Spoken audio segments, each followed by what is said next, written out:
you do that at the top of new business or whenever you want to do it without any presentation. Yep. Stress that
call this meeting to order. Welcome to the 25th of February, 2020 Planning Commission meeting. Please stand for a moment of silence and reflection.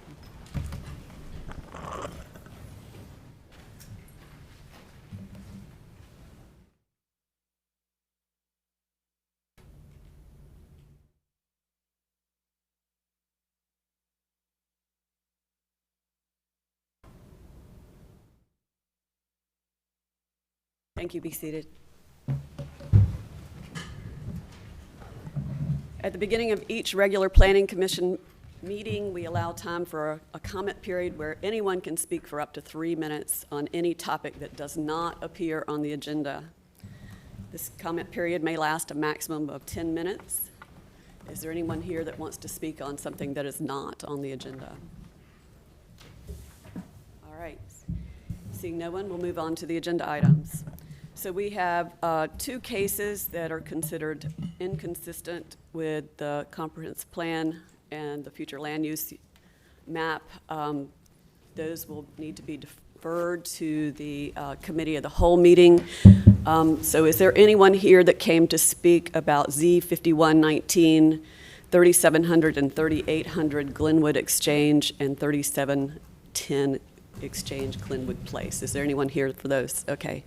Yes, ma'am. Michael Birch here on behalf of the applicant for Z5119. We would ask if the commission be willing to hold it at the table for 2 weeks. We expect to be able to add conditions that would make us consistent overall. So instead of incurring a full month delay, if we could hold it at the table for 2 weeks, and if we're still inconsistent, then we can go to committee of the whole at that time. Okay. Great. Thank you. So is everyone good with that? So we'll hold it at the table for 2 weeks and bring it back to the 10th of March. So the other case is Z220, 1315 Jones Franklin Road. Is there anyone here for that case?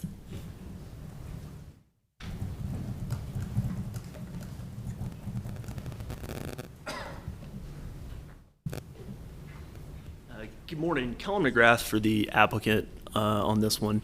I believe after talking with staff and proposing additional conditions, the agenda is actually incorrect. I believe there was a revised opinion on whether we were consistent with the comp plan that maybe John can help me out with. Sure. That's correct. The agenda blurb for Z-2-20 says inconsistent with the comprehensive plan. It is, in fact, consistent with the comprehensive plan. But it was published as inconsistent. Do we need to hold for 2 weeks so that people have time to review the updated case? The staff report reflected the consistent evaluation. Okay, so you're saying we should hear that case today? It's your prerogative. Okay. All right, we'll put that back into the list of cases that we'll hear today since you're not inconsistent with the comp plan. So we also have case Z3919, 1031 North Rogers Lane. Is there anyone here to represent or wants to speak about that case? I understand that the applicant has asked for a deferral to the 10th of March. No? Was that the right case? Or did I pick up the wrong case number? 49. Oh, I'm sorry. Z49, not 39. So, sorry. So Z49, 19, and I'm sorry I didn't get the right. Yes, ma'am. Madam Chair, Isabel Maddox, P.O. Box 946, Raleigh 27602. This case has gone to the South CAC one time. We have agreed to go back. There was some confusion because of the change in the CACs, but we have agreed to go back in March, and so we think it's appropriate to hear this case on March the 10th. Okay, great. So we'll take that deferral. Thank you. So the other rearrangement for the cases is we're going to do all the zoning cases first today and hold the city-initiated text change discussions until after, because I think there'll be extended conversations and those are city-initiated. So I would like to process all the zoning cases because I know a number of you are here for the zoning cases.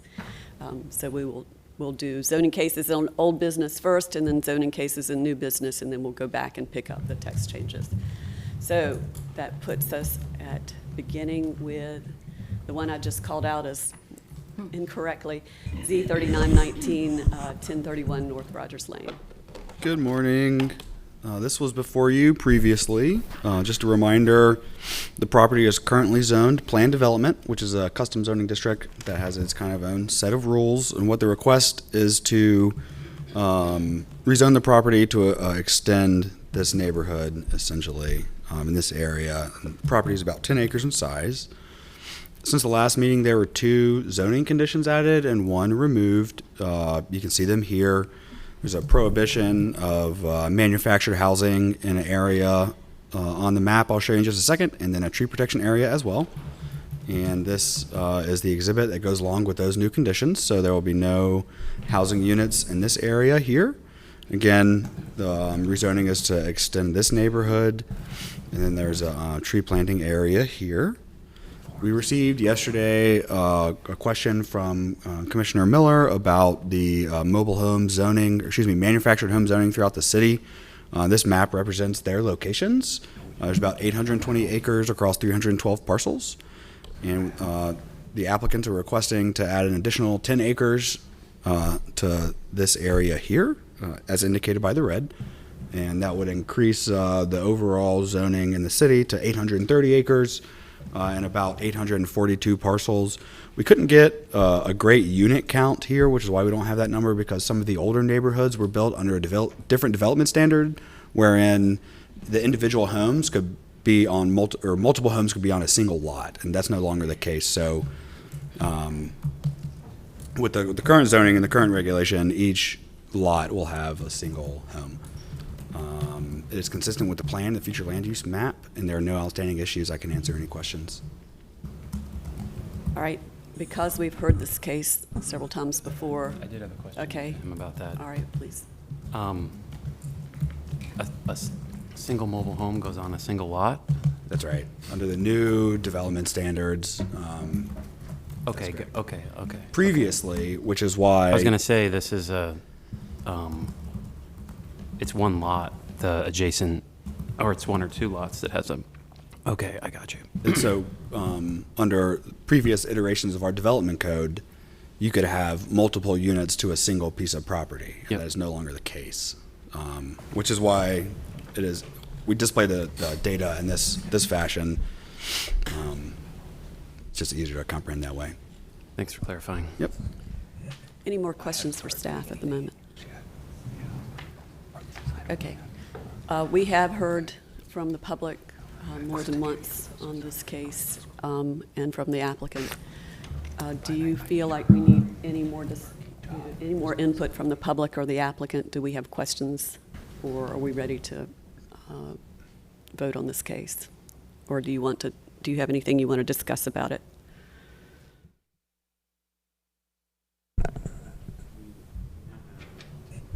It looks like, I can't remember if we had this last time, but we have the actual text change, the language of the text change.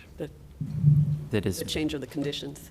no, the actual, text change that was issued. Okay. Yes, I got you. So, Got you. Depending on the path of that, I mean, it's a pretty significant impact to this kind of chicken or the egg type shift. And so that's still, to me, there's still a lot of question there. About the street, about the Yes, text change. So yeah, you would 'cause- like to hold for 2 weeks? Your deadline for action is today. Oh, our deadline for There action. we go. So what's your, I mean, how are other people feeling about this? I'm very concerned about this proposal, and I don't feel it's in the public interest. And if we could go back to that map of manufactured housing zoning, I think this map underlines neighbors' concerns that this type of development seems currently to be limited to East Raleigh. And this particular location is the entry to a expansive, nice neighborhood that abuts the Anderson Point Park. The site is the entry to this neighborhood off of New Bern Avenue, and I don't believe that expanding the existing manufactured housing development, which neighbors have documented as not being well kept, is in the interest of this neighborhood or Raleigh in general. I don't believe that segregating manufactured housing in one part of town is going to be healthy for Raleigh in general in the future. I agree with you on that concept generally. That's why I wanted this map, thinking about how to appropriately scatter manufactured housing and different affordable housing types throughout urban areas and throughout the city. And I was expecting when this came back that it would actually look more concentrated in this area. And one of the things I was actually struck by, and also speaking with staff about how it is generally fairly scattered. Again, I was expecting to come up with something that looked a lot more concentrated in this area. And so I was actually, again, struck by how it was more scattered than we were expecting based on some of the concerns of the neighbors that this might be a more concentrated area. I know that generally speaking, manufactured housing can come with some policy issues and challenges, specifically around some of the more predatory practices around the landlord and the tenants where they cannot move their homes. But in this case, whenever we've heard from the neighbors, but when we've heard from everything that we've heard from the actual folks and residents that live within the neighborhood have been votes in favor of this, which I was struck by. Along with the other pictures that were sent last night. So I think probably similar to you, I've found this a very challenging case to sort of weigh all the different options. But looking at the fact that the existing residents are generally in favor of this and pretty happy with the arrangement. Some of the other pictures, it's my understanding that the site has also been cleaned up significantly. They've also offered a number of conditions to take a portion of the east portion and donate that to the City of Oaks Foundation to protect the stormwater runoff, and with the large tree barrier that would also limit visibility significantly. And within this area in particular, there's nothing else that essentially could be here because it's all accessed by private roads other than this. And also limiting the amount of density to only 33 additional units in this area. And again, I was still concerned that maybe there would be too much of a concentrated area of manufactured housing in this specific area. But after looking at this map, talking with staff last night and looking at some of this map this morning, that fear is a little bit allayed for me. So I think there's a lot to be considered here. But the map actually said something different to me, I guess, is the on balance. So given the limited nature of this expansion and the lack of concentration in this area, along with the other conditions that they've offered, I'm finding myself inclined to support this project, and the fact that it's consistent with the comprehensive plan and the future land use map.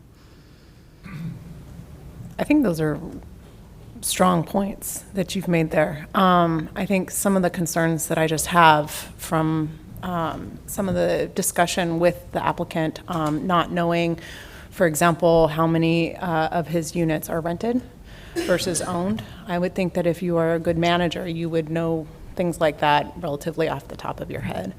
I also personally drove the area, and it's not well kept. I think that some of the pictures that we saw with, road maintenance, that's something that is managed by the owner, and that was not, adequate. There was significant puddling. I think that, past actions, behaviors, patterns is indicative of future actions, patterns. One of the other things that I know about, this particular product type as well is that they would hold the tenants, essentially, and I say tenants or owners, accountable for the quality of the maintenance of their units.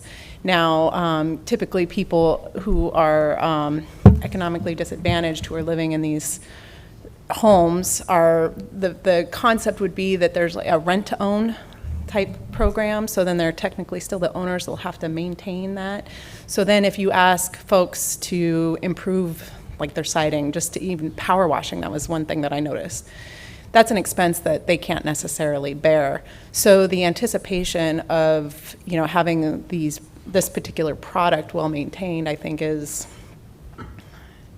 the history doesn't support it. And I think that as we see some of the gentrification that's coming, kind of out east, this particular site, I think, is also part of an economic development plan. So I think we should be considering what that means for us in terms of economic development and the expansion of Raleigh as a whole. And just based on my history and knowledge of this particular product, I really have a hard time approving something where I think we want to have a certain image of Raleigh as well in terms of what that means for us as a community and what we're expanding. Thank you. Well, I'll just say that I agree generally, Blaney, with what you... I am, aren't I? Close enough. Okay. I agree generally that this site is appropriate for a small expansion of a well-run mobile home park. This is not a well-run mobile home park by my lights. I wish I could vote for this. There's not a logical other use of this land at this time. But nothing is being offered as a guarantee for the maintenance either of this new site or the existing site. Such an offer could have been made, hasn't. I can't support this case. I think this is this would be rewarding poor management of the existing property. Can I ask that question to staff? Are there conditions that could have been offered regarding property management and maintenance within a zoning case?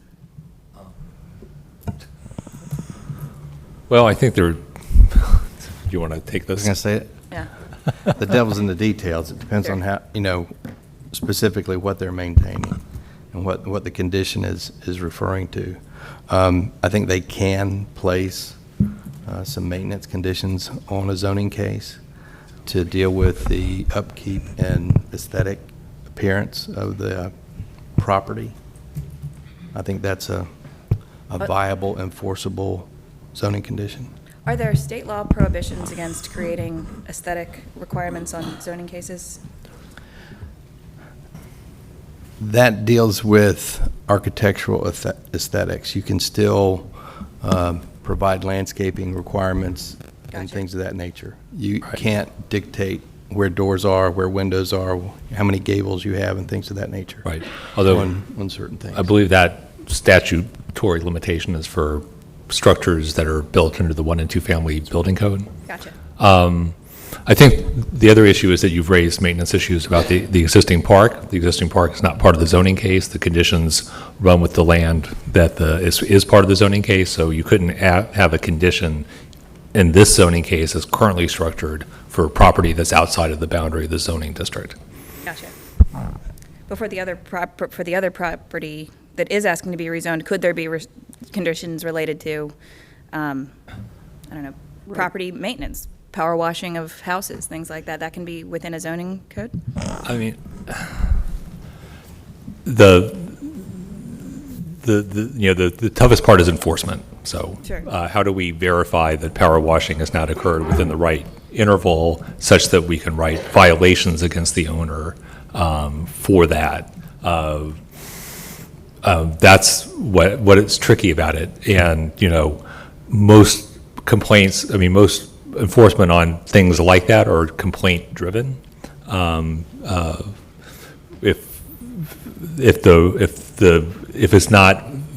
If you're not going back there to look all the time, it's going to be hard to enforce. And if the only people who see the conditions are the current residents, they may not wish to bring inspectors out to the property on a regular basis. Sure. That makes sense. So I do have a follow-up question to conditions.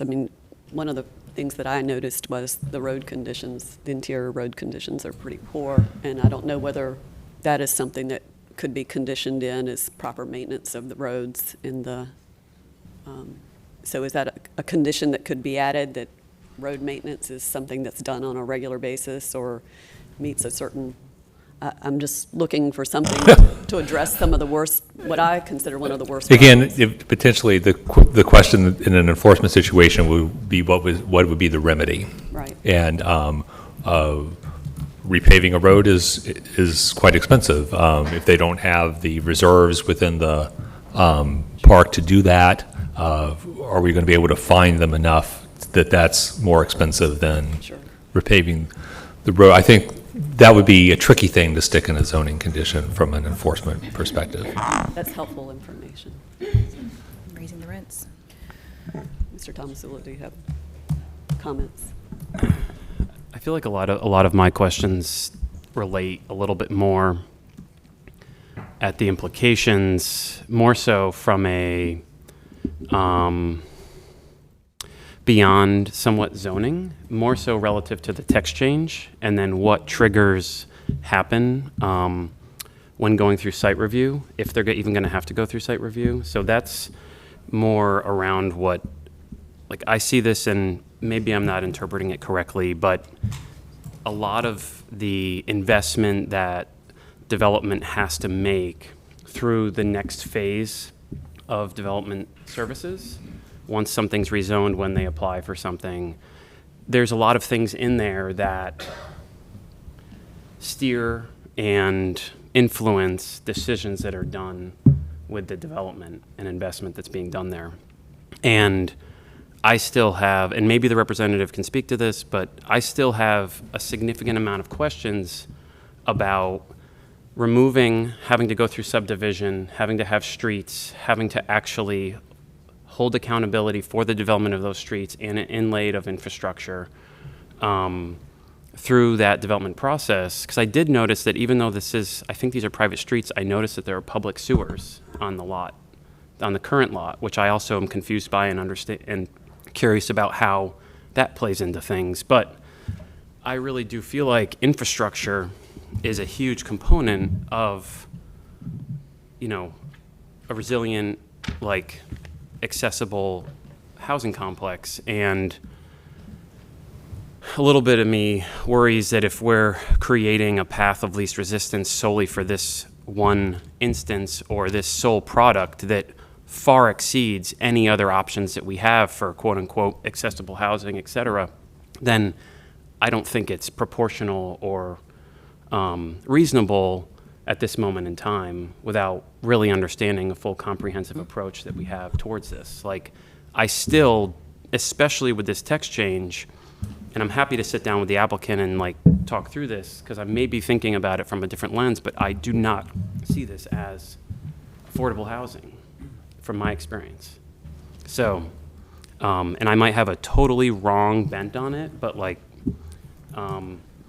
you know, if we really wanted to do affordable housing, then it should either be like a, a well-developed, solid structure that has to invest in the infrastructure that requires the folks to keep it up and to maintain it well so that they can continue to have their revenue that's for lease, or if it is going to be subdivided into even tiny homes where the folks own the land.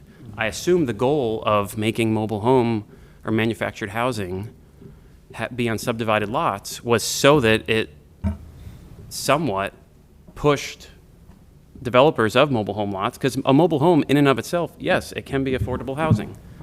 But when you have no, even though that it's been there for 30 years, when you have no ability to finance via land, which is a scarcity, then it really complicates things. And so I think that that's my biggest, like, underlying constraint issue complication with this, is that there's way too many unknowns, particularly about the delivery through the city process with this lingering text change, to have any confidence that it's not, you know, because there's a lot of rules around wheeled structures too. Like, you don't have to do much for wheeled structures.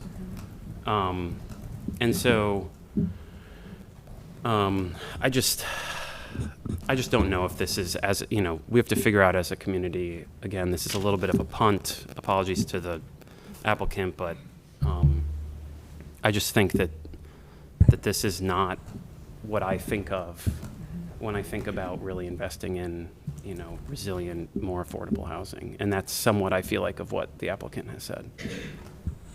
Thank you. I think that's a valid point, and to further expand on that, if we look at the different product types that are available, so for example, townhomes, where, some of I think the text change wants to have also like an access point, have that waived. If you look at the townhome structures that are generally accepted is, there is well maintenance of the street. And I think that with, for example, townhomes, you have pride of ownership. And I don't think that there's a significant pride of ownership on the applicant's part, nor on the tenant or resident or homeowner's part. And so I think that that gray and obscurity kind of punts the responsibility, as you're saying, in terms of maintenance. Who is going to be actually accountable for the desirability of the neighborhood and kind of keeping it up again to Raleigh standards? So I also can't support this case at this point. I feel like, similar to what Bob said, I'm struggling to support a case where previous experience with property that's been managed by the applicant has degraded and is not well maintained. I also just find that the mobile home industry in general has a reputation for predatory practices, and I struggle with adding to that possibility to the city of Raleigh. And so for all the things that everyone has said and for those particular instances, I find myself unable to support this case. So we can vote now. We could ask for an extension if you wanted to explore more discussion about this, but I'm ready to vote if you're, all right, so are you guys ready to vote on this? So would somebody like to make a motion? Could we ask the applicant whether the applicant would like any additional time to address any of the concerns that Matt's talked about, or? I don't think we have any more time. We can't? We could vote to give them more time. Right, to but whether they speak. would want more time. Yeah, I think what we would do is provide a recommendation for council to review some of our requests. But we've heard from them several times, and they can speak to city council. Or we could vote to have them speak again. We would also have to give the opposition equal time. Sure. If you have specific questions you want to ask, you can just ask specific questions, and we won't have to vote for extra time. So Sure. Do you have specific questions for I was them? just wondering whether the applicant wanted additional time. That was the other question. That was Yeah. my only question. I don't think it'll change my mind to hear more from the applicant. I don't know how everybody else feels. Well, that is a question, I guess. Whether they want it, then we would have to decide whether we want to hear it. Yeah, but, to some of Bob's concerns about the fact that some of these other conditions haven't been offered, and maybe we haven't discussed a lot of those prior to this meeting, in addition to some of Matt's concerns about some of the text changes, that I think those are good concerns, but we are sort of bringing them up for the first time right now. Well, I don't. Well, in terms of conditions. Bringing them up for the first time now. I think it's. Go ahead and speak. It's been apparent that we've been concerned about the condition of the existing mobile home park as we consider this application to expand it. And they've had an opportunity to come forward with a conditional offer to do something.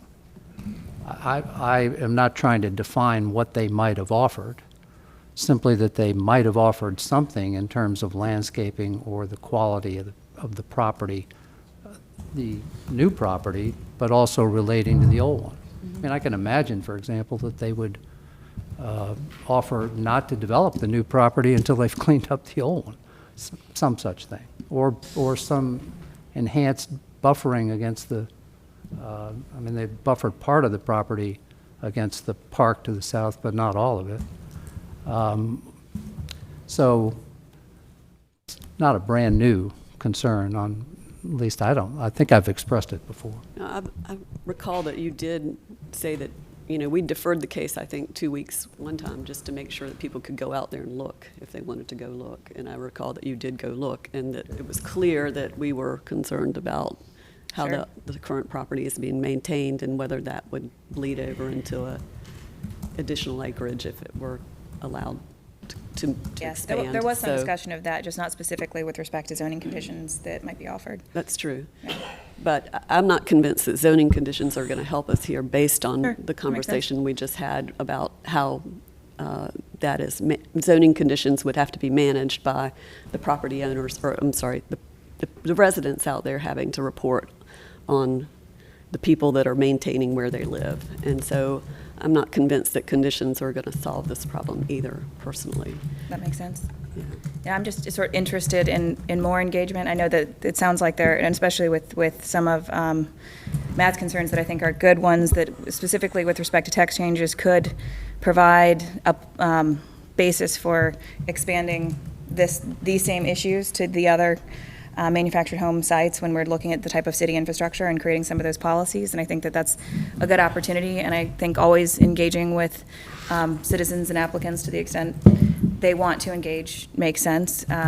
So I personally am in favor of extending the time, but, and would be happy to make a motion on that for that respect, but I understand others are not. I respect that too. I know just to, with what I'm interested in, I have, this has been kind of a lineage of, this was honestly the first thing that stood out to me with the initial application, that a text change was pending. And I think that us as a city, probably originating at city council, has to think a little bit more critically about a text change coming in post a zoning condition that's initiated by the same applicant to figure something, because for me, there's just, until this new policy is vetted, this, with it in limbo, there's just no way to have clarity or confidence about what this is on the ground. And so that's where, I mean, yes, we have our existing policy, but the fact that there's a text change going through right now by the same applicant with intentions, it changes it. Sure. You know, if we had the existing zoning and it came 6 months down the road, we wouldn't know about it. I'm not necessarily saying that that's the best practice, but it's just something that I think that we need to think about, because that has a much bigger implication than just this one parcel rezoning. And I mean, I can say that anything that's kind of said until we flesh out this text change isn't going to help me. I'm fine to have them, address anything that we've said, but we have spent a lot of time talking about this stuff. So, Okay. yeah. So is your inclination to vote today? Yeah. Okay. How do we go about documenting some of our perspectives? I believe it'll be in the minutes, and it'll go with whatever recommendation is made, along with the vote up or down. So you would just speak to it as part of your motion. Okay. So does that mean that you're ready to make a motion and speak to some of that?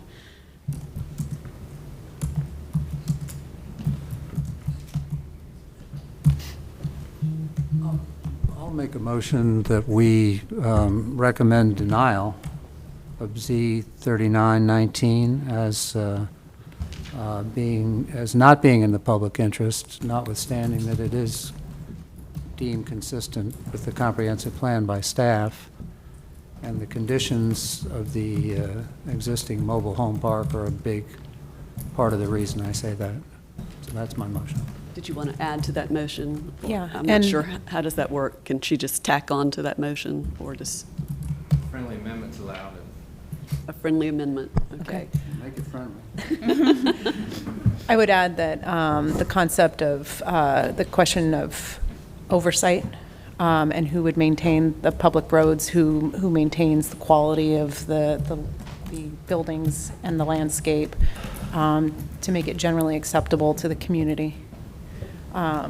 So, yeah, who would be responsible for that? Would the city be responsible for maintaining the roads? Now you're asking questions and you're not part of a motion. So that would be my concern, is maintenance. All right. Maintenance and upkeep. I accept that as a friendly amendment. Okay. All right, do we have a second? I second. Any further discussion? All right, all in favor say aye. Aye. Any opposed? Okay, it's unanimous, thank you. Moving on to, that's new business, hang on. I don't want to get my cases wrong again. Z4119 Millbrook and North Hills. All right, this has been before you a number of times and deferred. Your deadline for action is today. Since you last saw it, there have been some changes made to the conditional use case. There's also been a district change. So the property is currently zoned for R4 and R6 zoning. The request is to RX4 and RX3. That's new. The residential mixed-use three-story district would be on this property at 910 West Millbrook Road. And so I'm going to go through the changes to conditions, and then we have an outstanding issue from the most recent iteration of zoning conditions, and we'll talk about that. I also have responses to some questions you had the last meeting, so we can hold those depending on what you choose to do today. So the second condition is a list of prohibited uses to which they've added the office use, which would have otherwise have a 4,000 square foot limitation under the residential mixed use zoning. These conditions have not changed, and there are three new conditions. One is a couple of replanting schedules for North Hills Drive, depending on whether or not the power lines remain overhead or if they're buried. And then there's a principal building setback of 215 feet from Shelley Lake Park. That would apply to a certain set of parcels in the request. And then there's a restriping plan that was offered as an exhibit, and that is the condition that is problematic.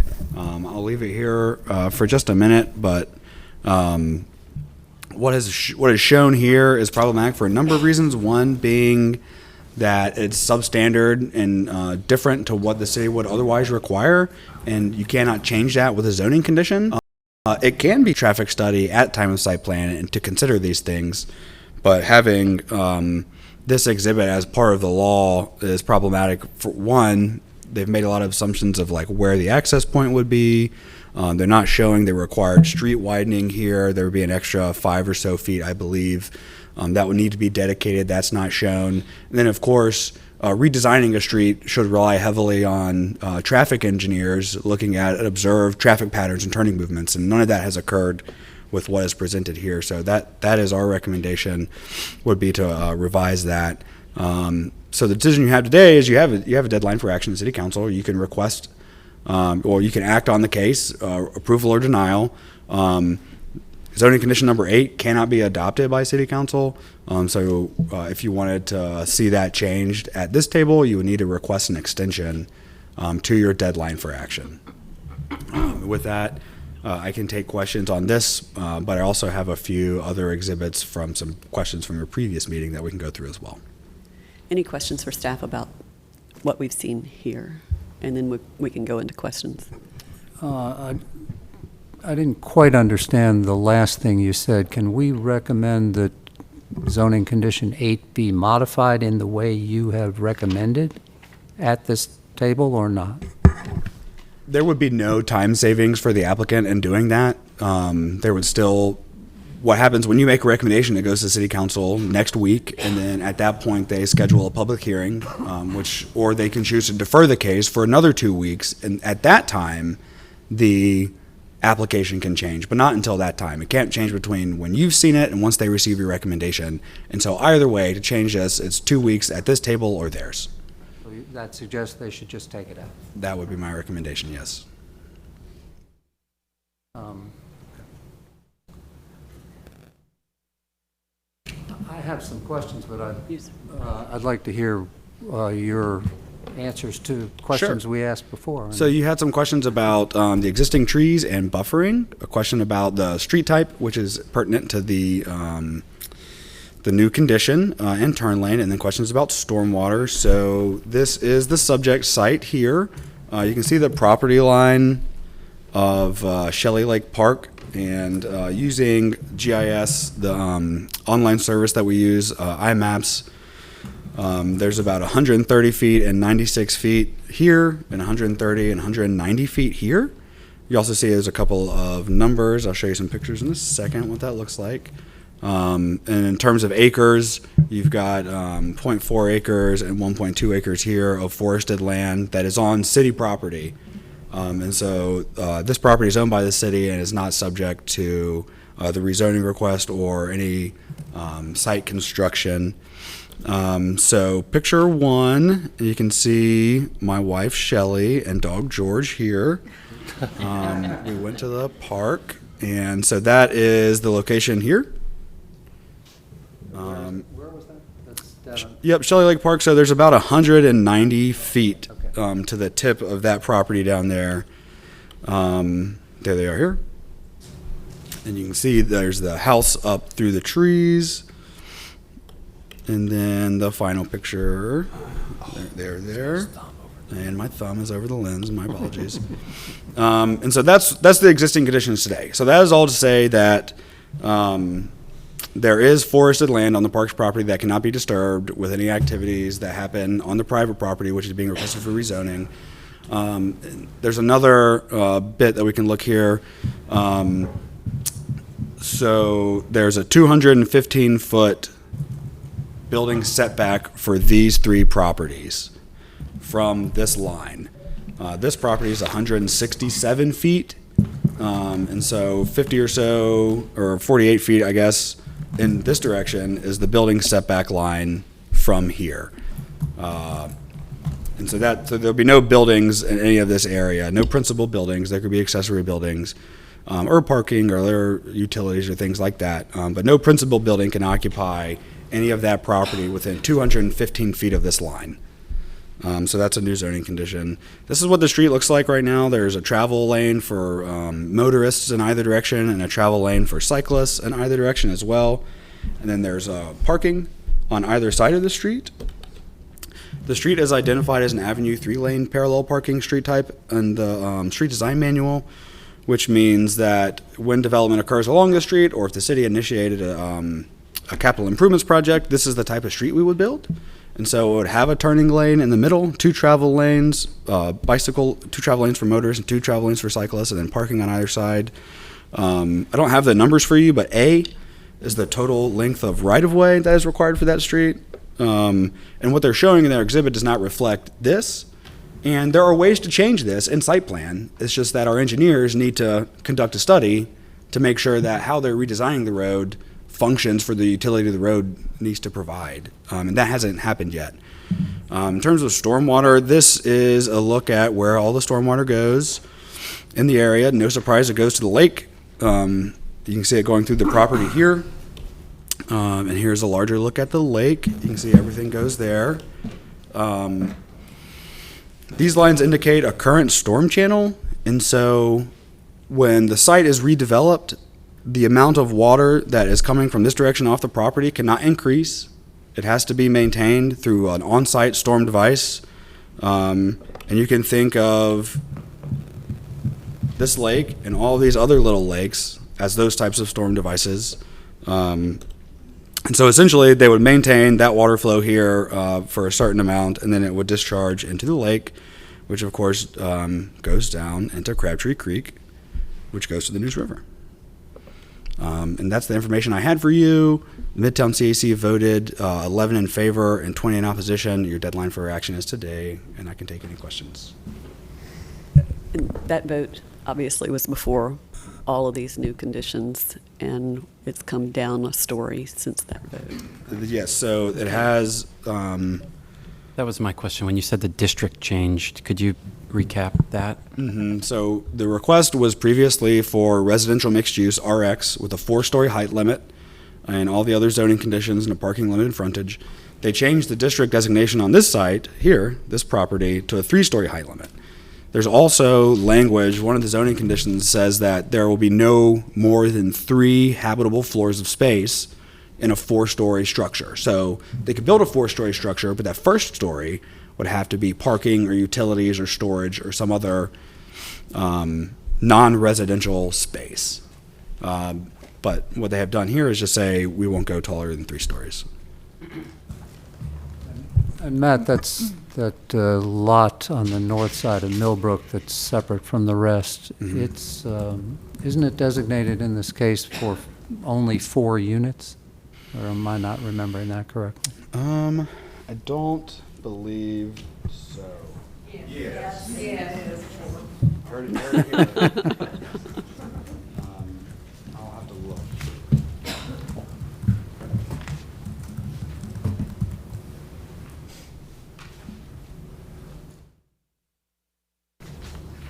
think Mr. Birch is coming to your aid. Thank you. So Mr. Birch has clarified that that is not part of a written zoning condition, so it does not appear in the case. Okay. That was shown in a site plan that was shared at the neighborhood meeting. So okay. no, it is not included in the rezoning So request. that's not a promise. That's correct. Okay. So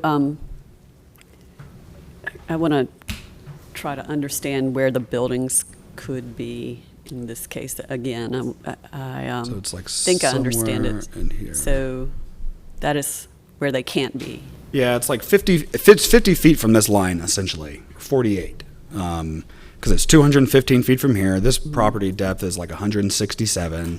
So an additional 48 feet into these two properties is a building setback for no principal structure. Okay. So the bulk of the buildings would be up in that most right-hand largest rectangle. Principal structures, yes. So the disconnected one north of the road, how close to the lake can they be? The building setback, I believe, is 0 feet for residential or mixed-use zoning here. And so what you have is 190 feet from this field and then like 90 feet here. All right, and then the one below the road is not to be developed, as I recall. Because It that's is, their it open is space. conditioned to be held as conservation area or open space. Conservation area. Okay, thank you. Can you help me understand the tree conservation requirements here? They've designated the lot south of Millbrook Road as their tree conservation area. If that were not in this case, what would be required for tree conservation on the main lots that are to be built on?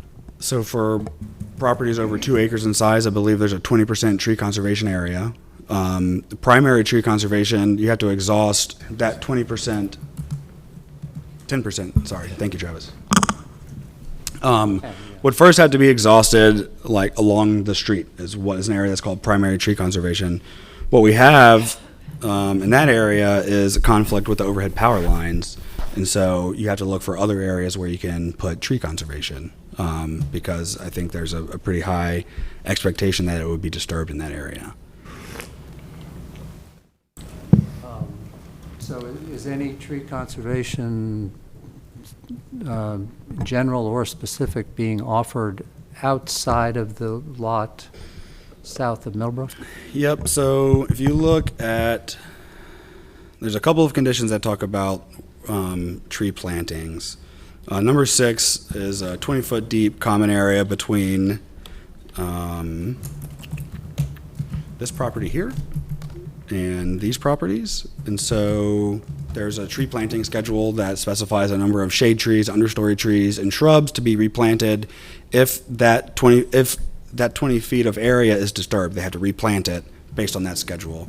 They have a similar tree planting schedule for along North Hills Drive that is offered by condition. There are 2 options there depending on whether the power lines stay above or below ground. And then, of course, tree preservation on that site. Who decides where that power line goes, up or down, up or below ground? I believe that would be the energy company and the property owners would come to some arrangement, and who bears that expense, which I imagine is high. Yeah. Well, it's an interesting process. Duke Energy's not going to put it underground unless the applicant pays to do that. Isn't that right? Or I guess I should address that to Michael. Yeah, I think he can answer that question for you. If you're ready for him now, I'm sure that's fine. If you have any questions for me, I'm happy to answer them as well.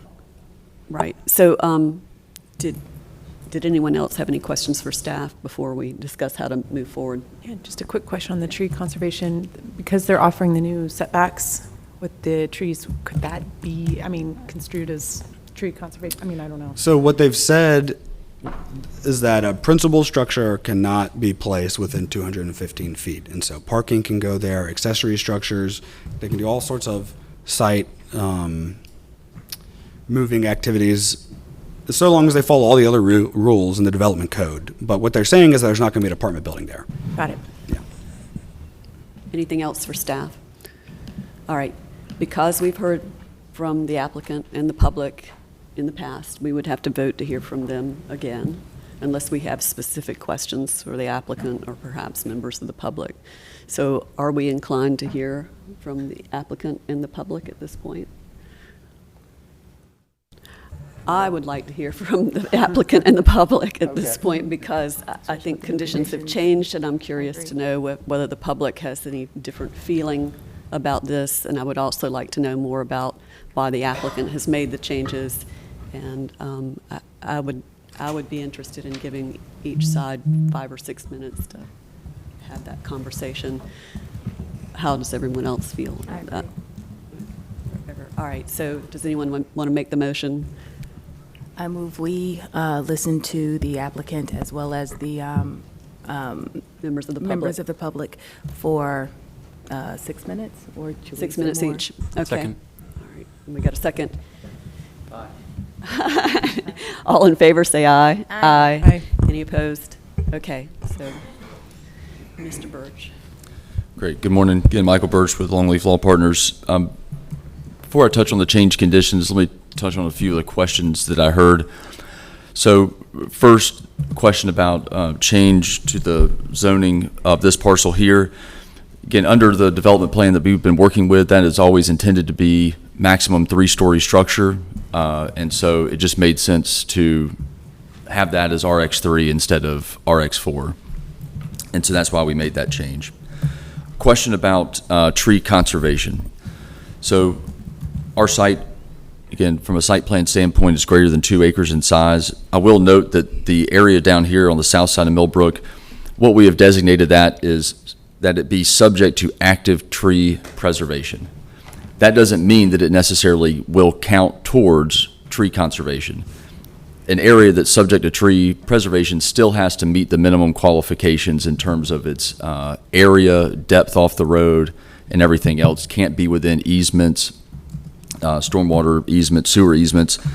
That triangle, given just where it's located proximate to the right-of-way, is already subject to a few easements. And so we're not 100% sure that any portion of that property is actually going to count towards our tree conservation requirement. Now, what we're saying is any trees that don't have to be removed for easement purposes is going to stay. But that doesn't mean that we get to count it towards our tree conservation requirement. Question about the overhead power lines that currently run through the middle of the site. That is a part of a larger Duke Energy project that will be realigning, and we are 99% sure, based on our many conversations with Duke Energy, that that will be underground, both north of our site and even running so far as south of Millbrook. So it's part of a larger project by Duke Energy. Even though we're 99% sure that it's going to be underground, we've added a condition that speaks to replanting in both contexts. It's a benefit that it would be underground, both from a visual standpoint, but also that allows us to plant kind of more significant trees than could be planted with an overhead power line. And our condition speaks to that in terms of the types of trees that can be planted there. In terms of the building setback, 215 feet, that falls about right in that area right there. The area to the west of that, closer to the park, again, to the extent that we have areas that qualify for tree conservation, that's a good place that it would be located. The reason that we cannot commit to specific areas of tree conservation is because of all of the requirements for size and area, but also because at the site plan stage, that is where the city asks for stormwater easements, public utility easements for sewer. The city has sewer in this area. We don't know if they're going to want access easements to their existing sewer facilities. And so we're not in a position to say, yes, we can definitely do that here. And then we get to a site plan stage and public utility says, actually, no, we want to be able to access our sewer here. But that's an area that we would expect it to be located. In terms of the condition on restriping, we are fine removing that from the overall case. We have offered that. I think even at site plan, we would still engage in that discussion with staff about what that section looks like in order to accommodate left-hand turns into our site and into North Hills Place townhomes. Essentially, that was the purpose of that restriping plan. But we understand that there's a level of analysis, and again, the way we worded it initially, subject to approval by the city, was intended to allow for that analysis to occur at the site plan stage. But again, it sounds like that we can continue to address that at the site plan stage even without that condition. So I think that has touched on the changes that we've made. I'll just emphasize this case continues to be consistent with the future land use map, consistent with the comprehensive plan, key policies on housing variety, transitions, context, infill development. There have been questions about the amount of density or the height of buildings located here. Again, I'll just note that these two-story structures to our north are located approximately 40 feet from the park, just to give you a sense. The townhomes to our north, 40 feet from the park line. What we're imposing is a 215-foot building setback. I'll note that the Spring Guard townhome site to our north was clear-cut in the 70s when it was developed up to the park line. Again, we're anticipating, again, we have transition requirements around this property anyway. And again, with that building setback, we expect there to be trees remaining on site, not have to clear cut. This will put these buildings farther away from the lake property than just about any other structure around the property. And I'll note that there are already 3 and 4 split buildings to the north of here on the north end of Shelley Lake as you get closer to Lynn Road. The apartments on the west side of North Hills are 3-4 split buildings. So, Thank you, Mr. Burke. thank you. All right. So you have a question? before you sit down, Michael, why did I have the impression that there were only 4 units planned for that Millbrook front? That is, again, from the very beginning, we've shown what we anticipate being a development plan that we would submit after the zoning, and that's currently showing 4 units down there.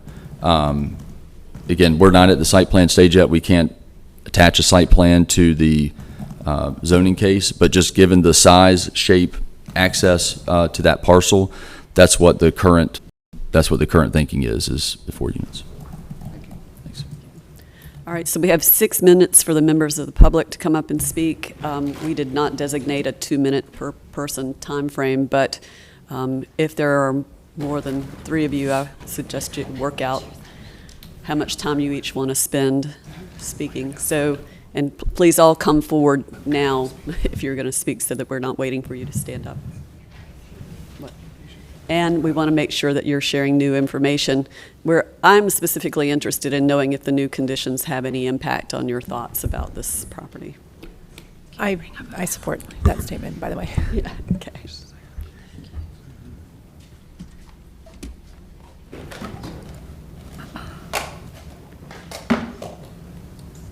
We've got visual aids. Is it not coming on? So it's not going to bring up the PowerPoint. So it's only bringing up JPEGs. I'm not seeing a PowerPoint file, but you can cycle through these just the same. Mouse will work. Where's how did I do the keyboard last time? Yeah, Can you start? Yeah, hang on one second. Okay, and then if you just go right and left. Yeah, there you go. Okay. Okay. Good morning again. Teresa Labiche. Oh, very good. Teresa. 5889 North Hills Drive.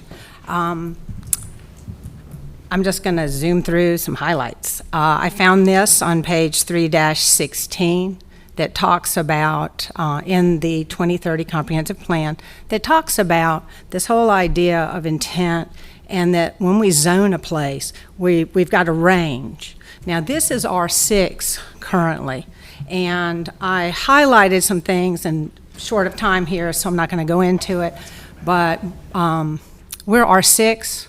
R6 can manage all of those things that this RX can do without the damage. So I went through and I marked all of the things, expanding housing choice, managing our growth, all of the things that this RX can do without the damage. The other thing I wanted to point out, we have a sense of place here that we want to protect. Another example of where this is done is in an R10 right now in Five Points area. If you go on the flume, they're actually dropping that to low-density residential and not in the overlay area. And I would think that we need to get dropped down to low-density residential and be at the high end at R6 on the flume in this area. This is what we were presented. You can see on the, with the red lines, that is that property. And this is how it lays out. What I found interesting was there's a sewage easement, and every one of those properties has it. So if you go and do property searches and stuff, you'll see that they signed off on easements, sewer easements, and we've got a building laying on top of it. We also have properties that are not part of this. If you go RX on some, you've got some folks that are living there fourth generation. They have, by law, they went to court in like 2003, got a judgment. They have a permanent easement right of way by the courts where that yellow is that gives them access to their properties where they live now forever. And it goes with the land. Going back again, they've put it in there.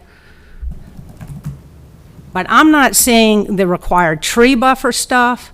I remember Mr. Crane mentioning you can't call TCA, replacing trees. It has to be undisturbed area. We got a lot of complication here. And there's no need for it. R6 is fine.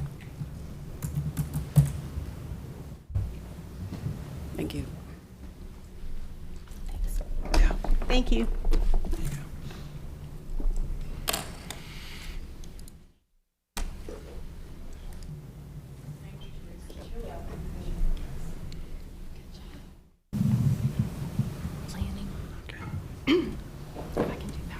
Yeah, for sure. The mouse is. It's gonna let me click. I use Yeah. these arrows. Yeah. Okay, just like this. Hi, I'm Gwen Anderson. I live at Ridgelock Townhomes, and I'm known for cycling the Greenway 70 miles. I'm representing hundreds of park goers. There are 100 a day signing this petition, and all the neighbors that came to the meeting with the developer were all opposed.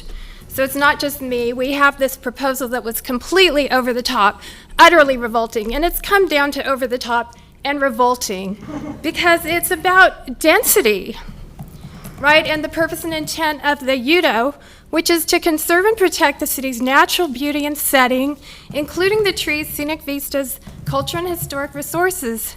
Of course, it's about the character and quality of neighborhoods, and this is a park neighborhood.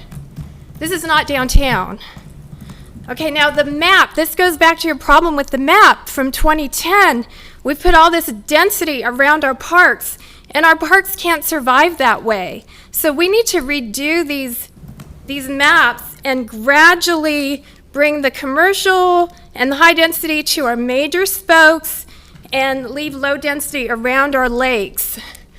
This is Greta. No one knew who she was last time. But Raleigh has a climate, and it affects the whole world. It affects our town. We have this urban heat island effect, and this is really crucial around our parks to protect the local climate of Raleigh from these heat island effects, ecosystem destruction. Also, when we have all this density and all this building up, you've got light pollution, which is horrible for avian health, and noise pollution, all the garbage, asphalt parking. There's plenty of parking for the public at Saratoga. We don't need private parking here.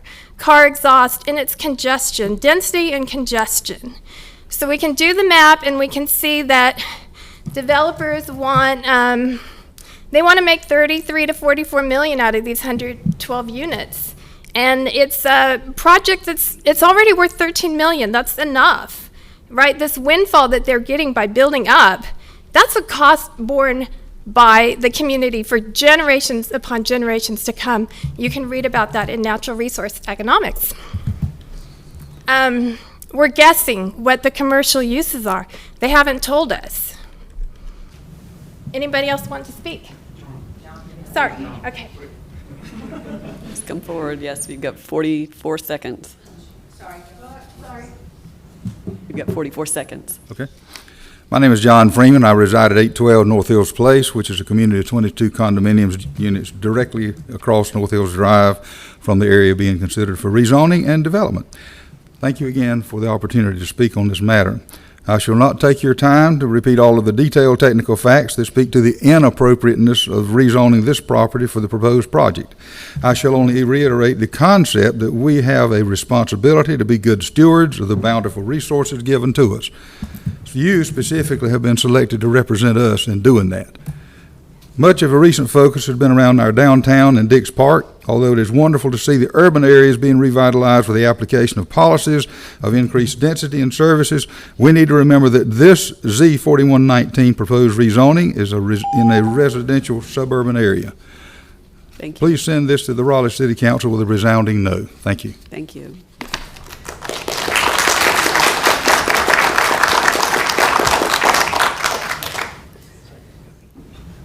So what's your pleasure, commission members? Are we ready to have some more discussion? Are we ready to vote? Do we have questions for any of these people that have come forward to speak or for the applicant at this point? I did have one question. I was curious what was meant by damage from the first speaker. Damage? Yeah. Well, R6 will allow you to develop the land. You can put duplexes, you can do cottage court, you can do all of these things. When we went to that meeting on the 18th, we were flat out told it wasn't in their best interest economically, it wasn't going to happen. When we look and see that we're not going to have that thoroughfare yard because we've got the power line cutting through the center, that for me is negative impact on that area. R6 is going to impact it. We know that. But we want to mitigate massive impact. An RX will massively impact. And the other thing that concerns us is this is the landmark case. This is the precedent. If you put it there, you're out of place from where it really truly belongs. Great idea, wrong location. You put it there, you might as well go ahead and start plopping it in anywhere else in Raleigh, because this will be the one that they'll say, hey, well, we did it here, right next to a park. We can do it in this other spot. An island of high density. Thank you. We don't mind. Okay, thank you. Thank you. All right. Yes, please on the map. You can see that one red spot. That's the increased density we're looking at, and it's in a sea of R4 and R6. Okay, thank you. Thank you. You've had 6 minutes. So do you want to hear more from the public? Or are we ready to vote? Are we ready to have some discussion about this case? I'm fully comfortable to have a conversation about this. All right. Please start us off if you care to. So I do think that you're correct that this is a conversation that we're going to continue to have again and again and again. I agree with pending climate issues. I agree with challenging conversations and questions that we have to have. I don't necessarily think you're going to agree with me. Right now, land is a scarcity, and we are growing incredibly quickly. And, you know, both properties to the north and across the street from this don't meet the R6 density. Do they? With townhomes? Okay, that's fine. So what I see is that we have someone who's come in who is, you know, as a community, we're trying to figure out where people go. And this is a larger parcel. Obviously, it's a collection of different parcels.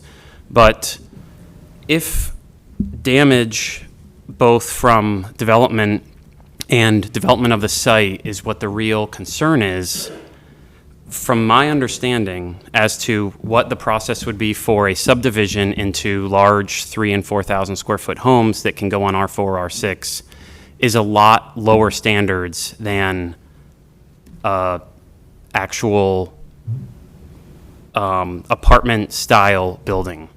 And there's going to be increased, and Ken or Travis, if you want to like correct me here, but I feel like from our previous cases that going through site review for a multifamily building, there's actually greater restrictions and hurdles that have to be met through stormwater and through preservation of trees.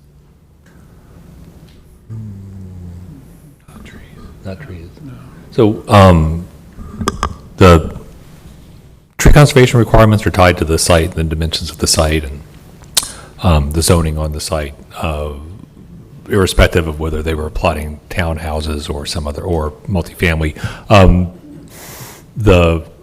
Likewise, the stormwater requirements are similar, but meeting the stormwater requirements may require a more engineered solution for a denser type of development than a lower density development might have. So the actual infrastructure that would be installed to manage stormwater would depend on the type of use being proposed. But it's either relatively the same as far as the impact of doing a subdivision versus a multifamily building. Yeah, I mean, I think with the exception that below a certain level of impervious for a residential subdivision, stormwater controls are not required. Yeah. So. Yes. So I'd like to follow on to that line of thought. So if this were developed as an R6, all of this property were developed as R6. Right. Then there would be no, because they would be sold as separate parcels, there would be no tree conservation requirements at all. They could eliminate every tree on every R6 property. I'm pretty sure. Right. So tree conservation would apply to a site that you were subdividing that was over 2 acres. I mean, I guess the question is, are any of the constituent lots currently over 2 acres? All but one are under 2 All but acres. one, okay. So there would be, if they were subdividing, some tree conservation that would be required. Yes. Well, again, if each of those lots were developed individually, because they are less than 2 acres, and depending on the amount That's what of I'm disturbance, asking. then you would not have to provide tree conservation, and in some cases may not have to provide stormwater control measures. Right. If they were developed individually, Okay, even that's- under current zoning. That's what I was trying to clarify. So it's possible that all of these properties could get clear cut. I mean, that's what I'm trying to get clarified by staff. So I think there's still some discussion. Sorry. We're having a discussion about tree conservation. Yes, so Mr. Birch has just said that it's possible that if all of these lots are sold separately, there would be no tree conservation on any of these properties. I believe I'm stating what you said correctly. There would be for the subdivision, but then once the lots were sold, the lots could actually be clear cut. The lots could be clear cut right now. Yeah. Oh, yeah. Right, and because they are less than 2 acres in size, they could be clear cut now. And if they were redeveloped, whether for single family, duplex, townhome that didn't require a subdivision, even on lots less than 2 acres, they could be clear cut with no stormwater. So can you clarify? That's correct. I mean, if we're operating under the assumption that only one of the lots is greater than 2 acres in size, then that lot would be the only one subject to tree conservation. Remember, that's the line in the sand for tree conservation in the code, is whether or not the size of your parcel is at least 2 acres in size. So of those, if we went back to the map and looked, there was only one along the street that would be subject to tree conservation. The ones further back and closer to the lake could actually all be clear cut. Correct. Assuming those other lots are less than 2 acres, that's correct. Yeah, I believe. Well, let me Let me throw my 2 cents in here. I've always had one simple problem with this application, which is that it is conditioned to be no more than 15 units per acre, but the acreage is counting property that is not contiguous to the rest south of Millbrook Road. So the actual density here is more like 18 units per acre, and the future land use map designation calls for 6 to 14 units per acre. So looking at this site, which is treed and sloped, I can't really see how you would comfortably build 112 units on this property, and I do not understand why the applicants don't offer to reduce the allowable density below 14 units per acre on the acreage they're building on. Is that a question for the applicant? I guess it is. Okay. I've asked it, and it's not the first time I've asked it. So. Right. Well, and you know, just about every site in Raleigh has constraints, whether they be topographical, environmental, otherwise, that don't allow that area to be developed. And in order to avoid a takings claim in some cases, the city has allowed for as long as I can remember, even under the old code, allows you to count acreage that can't be developed towards your overall density. That happens in every single residential subdivision. It happens in every single townhome subdivision, apartment community. Right. The fact that this property is on the south side of Millbrook Road is only because the parcel was a single parcel. It is same ownership, and the parcel was split when Millbrook Road was put in. So it's been owned by the same owner since that time. Even being split by the road. So my more general point is that the properties around this are built out at 6 units per acre or so, and they are multi-family housing. So it is possible to build at 6 or 8 or 10 units per acre, right. And not required to build all of those 15 developments or more. All of those developments were developed 30 years ago at a time where Raleigh was not growing the way that it's growing today, when the infrastructure in place today was not what it was in place 30 years ago. And I don't think that we can continue to accommodate the growth that is coming, regardless of how we develop, if we can't accommodate that if we're not going to change our development patterns. The development in the 1970s here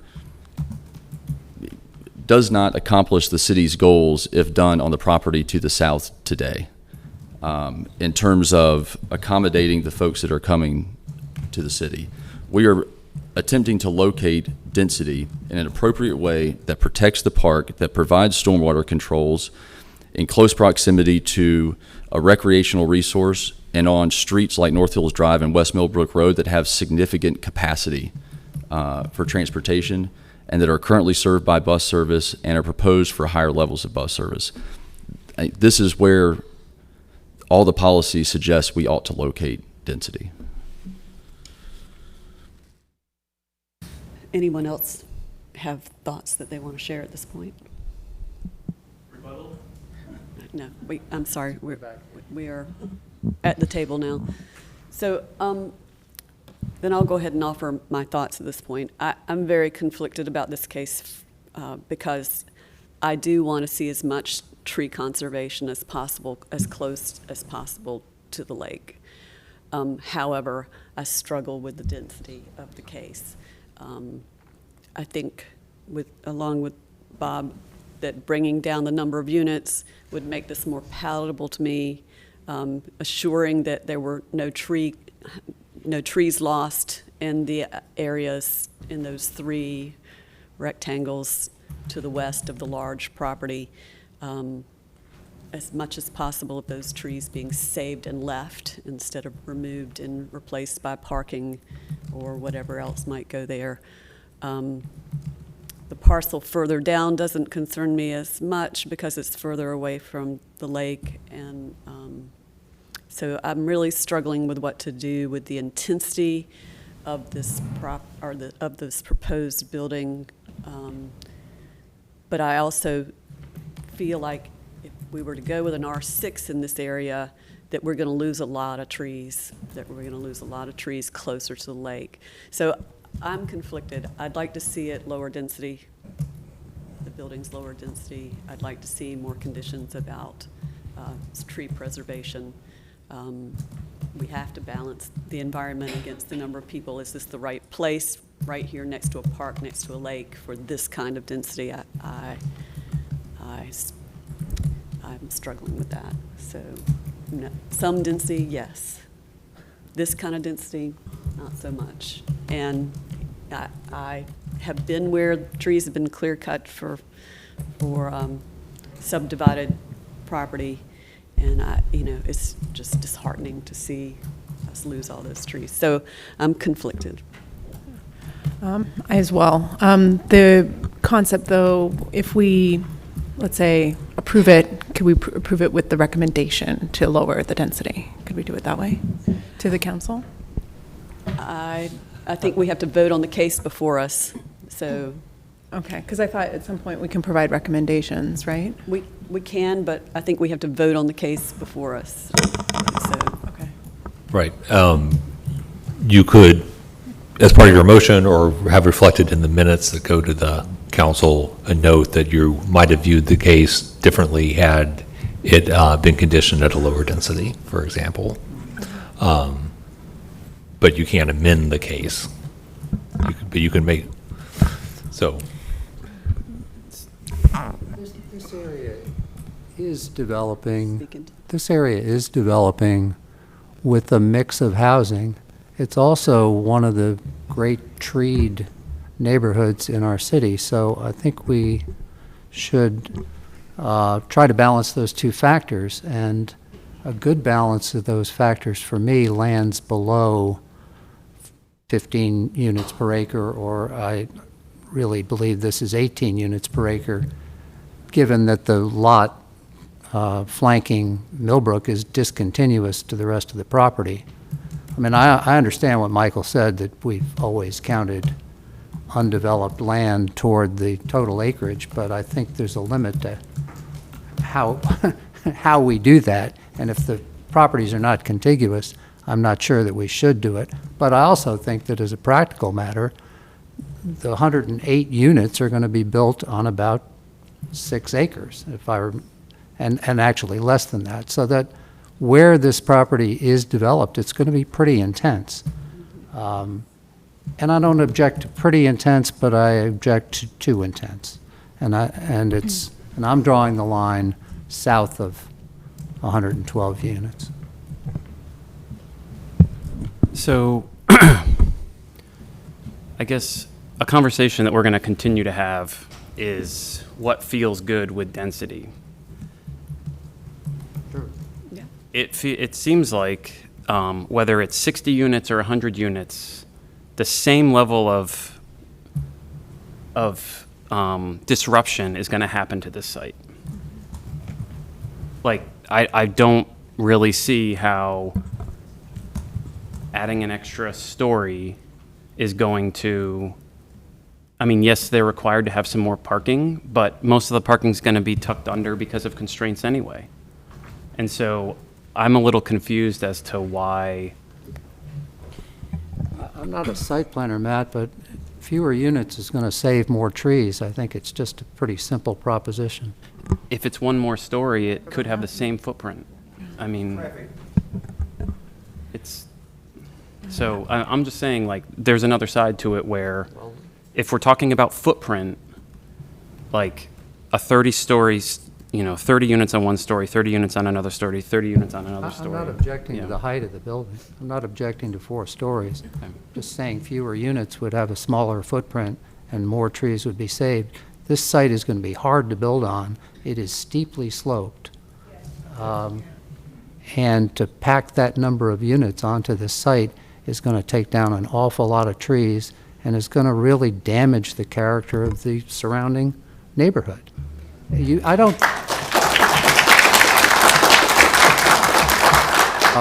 Thank you, but I don't, my concern isn't that you're going to see this from the park. I don't know that you are.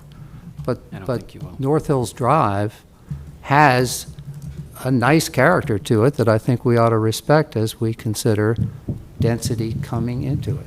So, And I hear you, what you're saying with that. So looking at this, and as we're looking at Raleigh and how Raleigh is growing, I think the difficulty is, as has been stated, is how we begin to see communities and neighborhoods, which is very difficult. Looking at it from a lens of how it has always looked, but again, having to balance that with growth and with that coming density, as we've said. And it's the difficult part is, as you're saying, this is a beautiful area. I know the area well. My name is Shelley Winters, Shelley Lake, Shelley Clem, 3 Shelleys. I'm just saying, let's recognize for a moment. And I'll just say the issue, the hard part for me is having that balance as we're looking at density, as we're looking at preservation of green space, and how we can do that as responsibly as possible, because we have a call to impact both. And again, this is a hard part. This is a hard part. So I agree with my colleague talking about the footprint, how different what the difference of the footprint would be if it's one more story. But I also understand in terms of the density and the impact that has, especially with traffic. So it was very pleasantly surprised to hear that they were talking about how the traffic study would then be a part of mitigating some of that, because that was also a concern on 2 North Hills. So I was very pleased to hear that that was an aspect of it, because that's also important for existing residents, for coming residents, and also along with it being along a 15-minute bus transit corridor. So this is more so commentary, and I'm open to more conversation, but it's how do we balance the two? Which is very difficult. And unfortunately, with the balance, let me back up. I'll say that I was also pleasantly surprised to hear the more of conditions were made to make it more palatable. Granted, it's not as greatly palatable as current residents want, but I am encouraged when I hear the sensitivity to growth and how the impact it is to residents. So again, I'm open to more conversation, but it's in that balance. It's a very nuanced conversation of density, which we have to consider going forward as a city, and also with this area, with conservation and wildlife. As I see the beautiful eagle in the back. Go ahead, show it to me one more time. Thank you. And how we balance that. It's 2 eagles. Oh, I'm sorry, just say again? These are Raleigh and Shelley. Bird, your nesting long with at Shelley Lake. Did you name that eagle after me? Nice. Will be born in the next 2 weeks. Now, if you name that one Mercedes, we'll have another conversation. Babies are coming. All right. On the side of the construction side. Okay, thank you. So that's just the commentary that I really wanted to vocalize. Thank you. Do we have any other thoughts at this end of the table? I do have a question for staff. I know we've talked about, some of the folks up here have talked about, would they be more comfortable if they added additional conditions related to minimizing density, and might even want to vote based on that?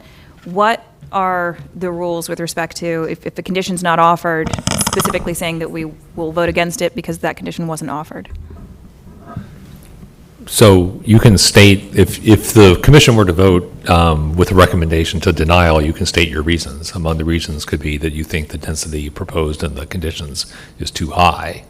And then the city council could take that into account in their deliberations. Were the applicant to agree to offer a condition lowering the proposed density on the property? They say, well, the planning commission did vote with a recommendation to denial for this reason, but now the case has evolved and the density is lower, and so they might take that into consideration. That's what you can do. And if the applicant were to come right now and say, we're willing to modify the case, then you might want to ask for extra time. Do they need extra time? We need extra time. Yeah. Today's the day. But if the case, otherwise, if you have to act today, you have to act on what's been proposed.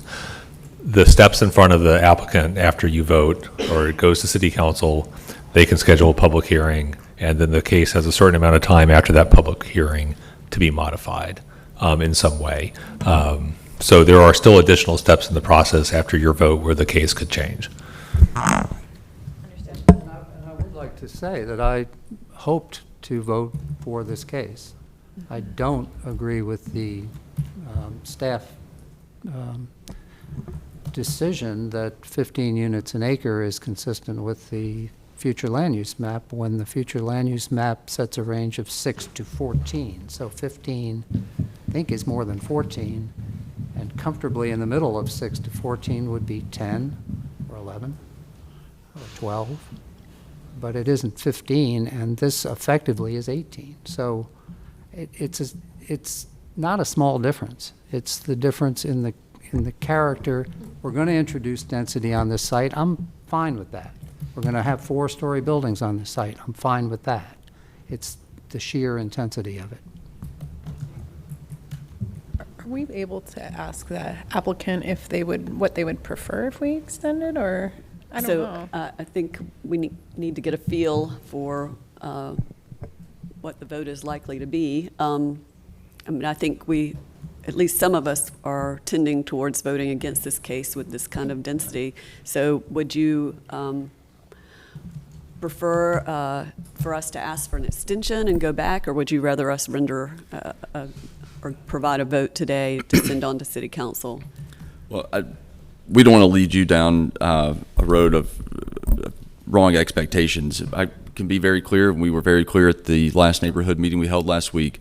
The site impacts of this density, or 20 units less, or 30 units less, it is the same, because you're essentially taking out the parking that's under the building and you're pushing that out to the rest of the site. You still have to have stormwater management. You still have to provide the city required easements. It is just about the same impervious and the same site impacts, the same loss of trees, and I think you'd have something similar under current zoning, just without all of the conditions that we've added in terms of building setbacks and everything. So I'll just highlight again the very minimal level of traffic that this site generates. Again, I'll just refer you to the staff report and the low number of trips, to the point that it didn't require a traffic impact analysis at the rezoning stage. So I don't think that I don't think that we would come back in 2 weeks with a lower density. Okay, thank you. Well, I know you're not prepared to, at the site plan stage yet, but would reducing the number of units by 20, would that actually, to Matt's point, would that change the footprint, or would it just reduce a story? Whether it be a story or a footprint, the amount of impervious would be the same. So the removal of trees, the location of stormwater, the need for easements and other land disturbance remains the same. Gotcha. I guess I'll say I do feel, I love Shelley Lake, and I love the sense of being near the water and in the middle of all the dense trees. But when I look at this map, these lots are going to be developed, and the proposal I'm hearing, as I understand it, looks like it's going to preserve that feel of being surrounded by a forest at Shelley Lake more than anything else I can imagine on this site. And I do believe this is a good place for density. I think having people living next to a park is a good thing, and I feel like we need to have density scattered evenly throughout Raleigh. I feel like North Raleigh is an area that currently doesn't have a lot of density, and I am planning on voting in favor of this rezoning. Any more comments, or are we ready to vote? I just want to add a comment to the applicant. Thank you very much for the added consideration to the, excess tree, the land, what you're going to be preserving. I think that there was a lot of thoughtfulness that was brought to the community, especially for such a high impact area. And then also I do want to thank the residents too, because I really think you guys brought a really strong, compelling arguments to this table. I know that we all struggle. This is a big, kind of case for us. This is a lot of responsibility for us. And so to hear all these points, I just want to thank everybody for what they're bringing to this particular case. So thank you very much. Very nice, thank you. All right, is someone ready to make a motion? Well, I'll try a motion. I will move that we recommend denial of Z 4119 because it is not consistent with the future land use map. And its inconsistency is the density of units on this site. Otherwise, and I think that makes it inconsistent with the comprehensive plan as well, because of policies related to the character of the neighborhood. Do we have a second? I'll second. Any further conversation? All in favor say aye. Aye. Aye. All opposed? No. No. Okay, so that's it, right? So it is a failed motion. So we need to, it was Make a new motion? split, but, no, it wasn't split, but it was 2-. Yeah, so. So we need to make another motion? Let's confirm that the vote was 2 votes in favor of that motion and 4 against. Is that correct? 5 against. 5 against, I'm sorry. Math isn't working today. So then the one of the 5 members Needs to make another motion. That's right. Yeah. Okay.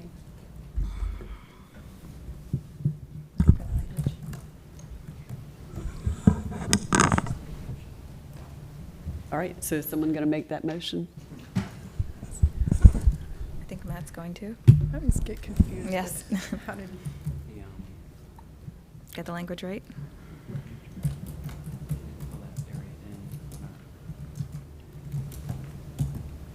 So I'm going to riff a little bit. So move approval of KC 4119, stating that it is consistent with the future land use map and the comprehensive plan, adding that it is creating housing choices. It is, to the best of its ability, beyond what is currently allowed, preserving and protecting elements of our natural areas, and is giving more people access, direct access, without going into a car to some of our greatest resources in the area. I also think that the idea that it's providing critical housing in areas that's needed is also very important to this case. Do we have a second? Second. Any more conversation? All in favor say aye. Aye. All opposed say no. No. Okay, so we have a split vote. All right, thank you folks for coming out. We appreciate your comments. Thank you. Thank you very And, much. This is not the end. You have the opportunity to speak again at City Council. We'll be back.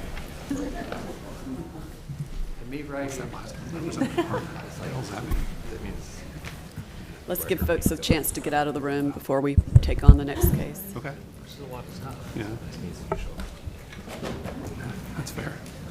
Folks, when you go out into the hallway, if you could please move away from the doors if you're going to talk, because it comes into the room and, you know. Mr. Bachberry. Yes. Thank you. Maybe not. I wish it was. I'm so sorry. I don't know if I'm allowed. Levine. This talking about, this is going to show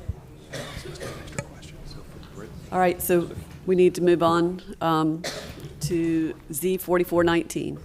Yes, good morning. I'll be brief. This has been before the Planning Commission a couple times now. So I'll just give you a quick overview of what's changed. There are some new conditions. So this is at the triangle formed by Gresham Lake Road, Litchford, and Nichols Road. Request is a little bit less than 16 acres from R4 currently to R10 with conditions, which limit density to 5 units per acre. So essentially an R5 zoning would allow townhouses, which are not allowed in the current R4. So in terms of what's changed, some revisions and some new conditions. The changes are underlined here. So, and also I'll show you a map that illustrates some of these after this. There's a 10-foot wide landscaped area adjacent to adjacent parcels. They've added a fence as part of that area. And then 3 new conditions, which actually I'll just go to the map and illustrate them here. And because I think it's probably hard to see those lines, I'll draw here. So one, I talked about the 10-foot landscape or tree conservation area. That applies on these adjacent parcels. That includes the fence. The new conditions are a 50-foot setback from these properties along Carruthers Court. So building would be 50 feet north of that line. The green line, which is here along Nichols Road, that's a 10-foot landscaped area, essentially an enhanced street tree landscaping area along that section of Nichols. And then finally, extending the sidewalk that would be required to be constructed along Nichols as part of this project. So sidewalk would be here.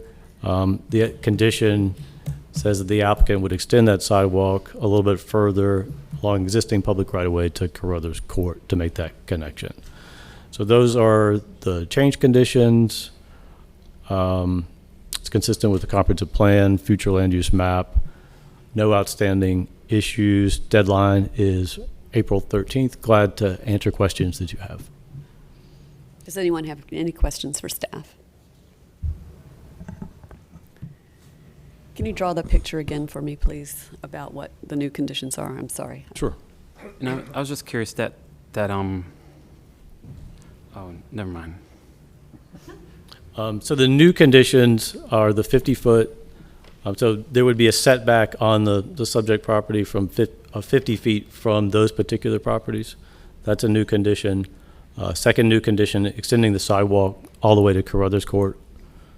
And then third new condition, 10-foot landscaped area, so an enhanced street tree area along Nichols, and then adding a fence to the previously designated area, a 10-foot transition area, which could be tree conservation, not counting the fence, obviously, tree conservation, or just a landscaping area to those adjacent parcels.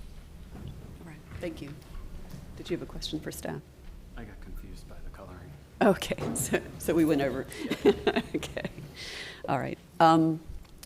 So we have heard this case before.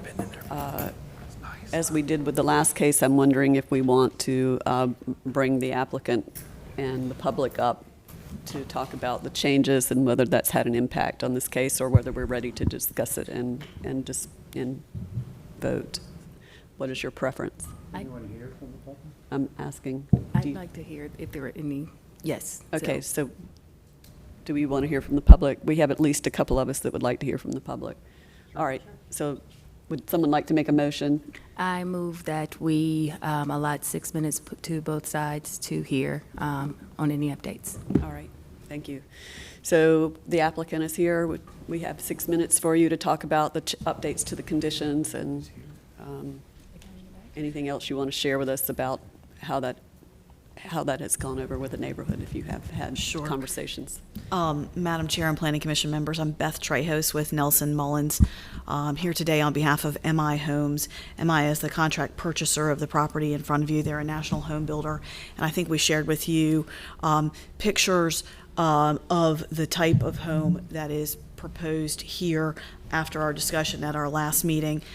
This is also one of those overarching policy cases that the city is considering now. Raleigh is growing and changing. There is a need for additional density and additional housing types.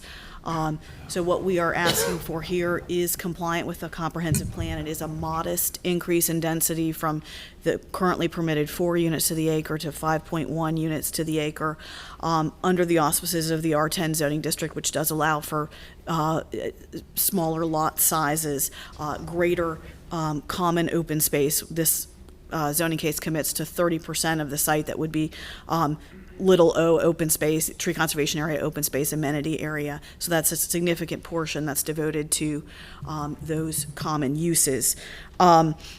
we did, as we told you at our last meeting, meet again with our neighbors. We added these conditions in response to comments that they have made. I think, like many folks, that change is hard, and I know they'll speak with you directly, about their thoughts on the case. But I think that if we, I think that they are not going to be supportive. I think they would prefer things remain as they are. They will tell you that. But, from our perspective, we think this is a gentle opportunity to allow for some additional housing units and types. We think that's a public benefit. It facilitates relatively more affordable housing. Not everybody can afford a $600,000 house on a quarter-acre lot. Not everybody wants that. And this is an alternative to that. We have tried to be sensitive, adding many conditions that address the comments that were made. I would reserve the remainder of my time for rebuttal, and I guess our primary goal is to ask for your support of this case today. But thank you. Thank you. All right, so we have 6 minutes for members of the public to come speak, and While they're coming up, if we could just clarify that the decision to open it back up was decided by acclamation, since there wasn't a second or a vote. So y'all went ahead and did it, which no one objected. So I'm assuming it was unanimous and by acclamation. So was there anybody? We'll have the minutes reflect that. I'm sorry you didn't hear it. I actually dreamed that happened last night. So what Beth just said is irrelevant, correct? I apologize. Thank you for. Nah, that's good. First of all, thank you for the time again to address this. As Beth has stated, to answer your question, how do we feel about, has anything changed on this? The answer is no. But once again, I would like to revisit the reason for no. We are not, our opposition is not against development. It's against the 18 additional houses that are going to be built there. Our opposition is that there's no justification. So when you're asking, as so spoken so eloquently before, it's the commission's role and responsibilities, and I'm not preaching here to that, is, this is a significant change. So there needs to be an impact done to this. We, as in Carruthers Court and the other neighbors along Nichols Road, will be impacted by this. So the question comes up to, what is the justification for this? There hasn't been justification to this. Made to this at all. Is there a financial implication? The answer to that is yes. Who benefits from that? It's going to be the existing property owners. Who are those property owners? If you look at it, it's 4 pieces of property. 3 of those property owners do not reside in the city of Raleigh. 1 of them does, and they just happen to have the smallest piece of property there. So they're not our neighbors. We don't know who these people are, but they own property and they have the right to develop it, but they have the right to develop it within the structure that's in there now. The second question is who else would receive justification for this? It's the builders, MI Homes.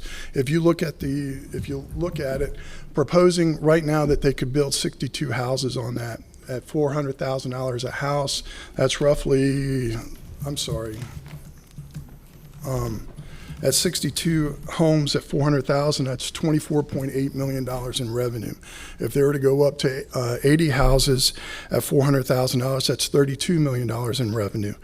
Just a ballpark profit on that would be 20%. How do I come up with the 20%? I've talked to a couple of builders. I've talked to some contractors in the area.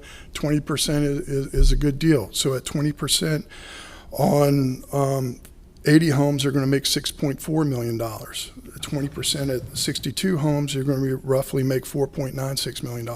So you're asking us to take on the burden of a $1.4 million profit on 18 homes that doesn't need to be there. The last thing is what Beth said at the last meeting is that they're pushing for this, or the justification is this brings in a new product into the area. I think it's kind of hard to believe is that justification, they're asking for justification for this just for a new product to be introduced into an area where a similar product was introduced and has failed miserably right across the street from that. So once again, I would like to thank you for your time. I would hope that you would consider this and the impact to us, and I will yield the rest of the time to Sean and Marie if they care to.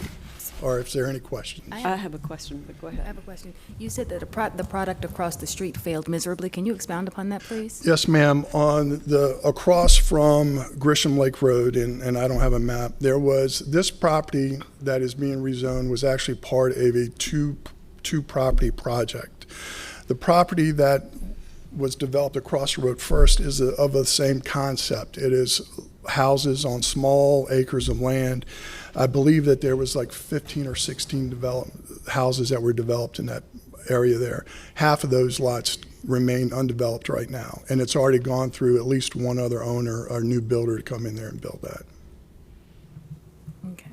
Those are houses, small houses compared to the townhomes that are being suggested. I would say that they're of similar size. Okay. They are 6 feet or 8 feet apart from each other. There's no land on it.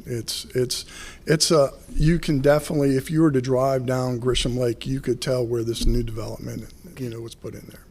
Thank you. All right.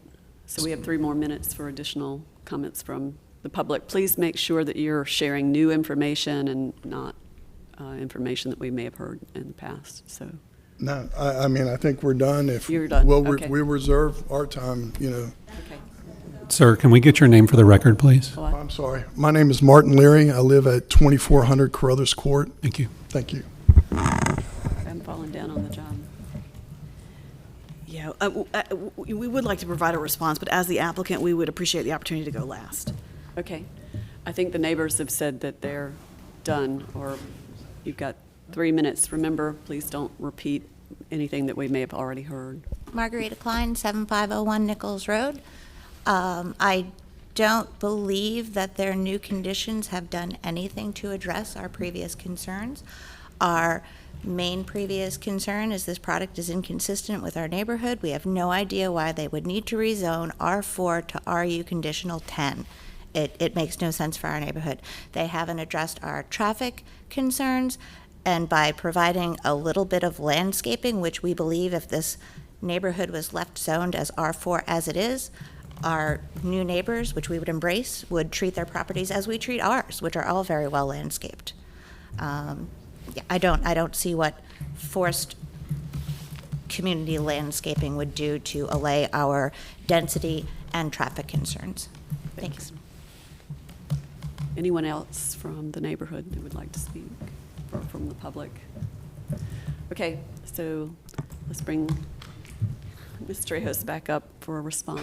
Sure, thank you. I think you have 4 minutes or something. It just, so it's clear in terms of our thoughts relative to the justification of this rezoning is that, we are providing expanded housing options. We're facilitating relatively more affordable housing in the area.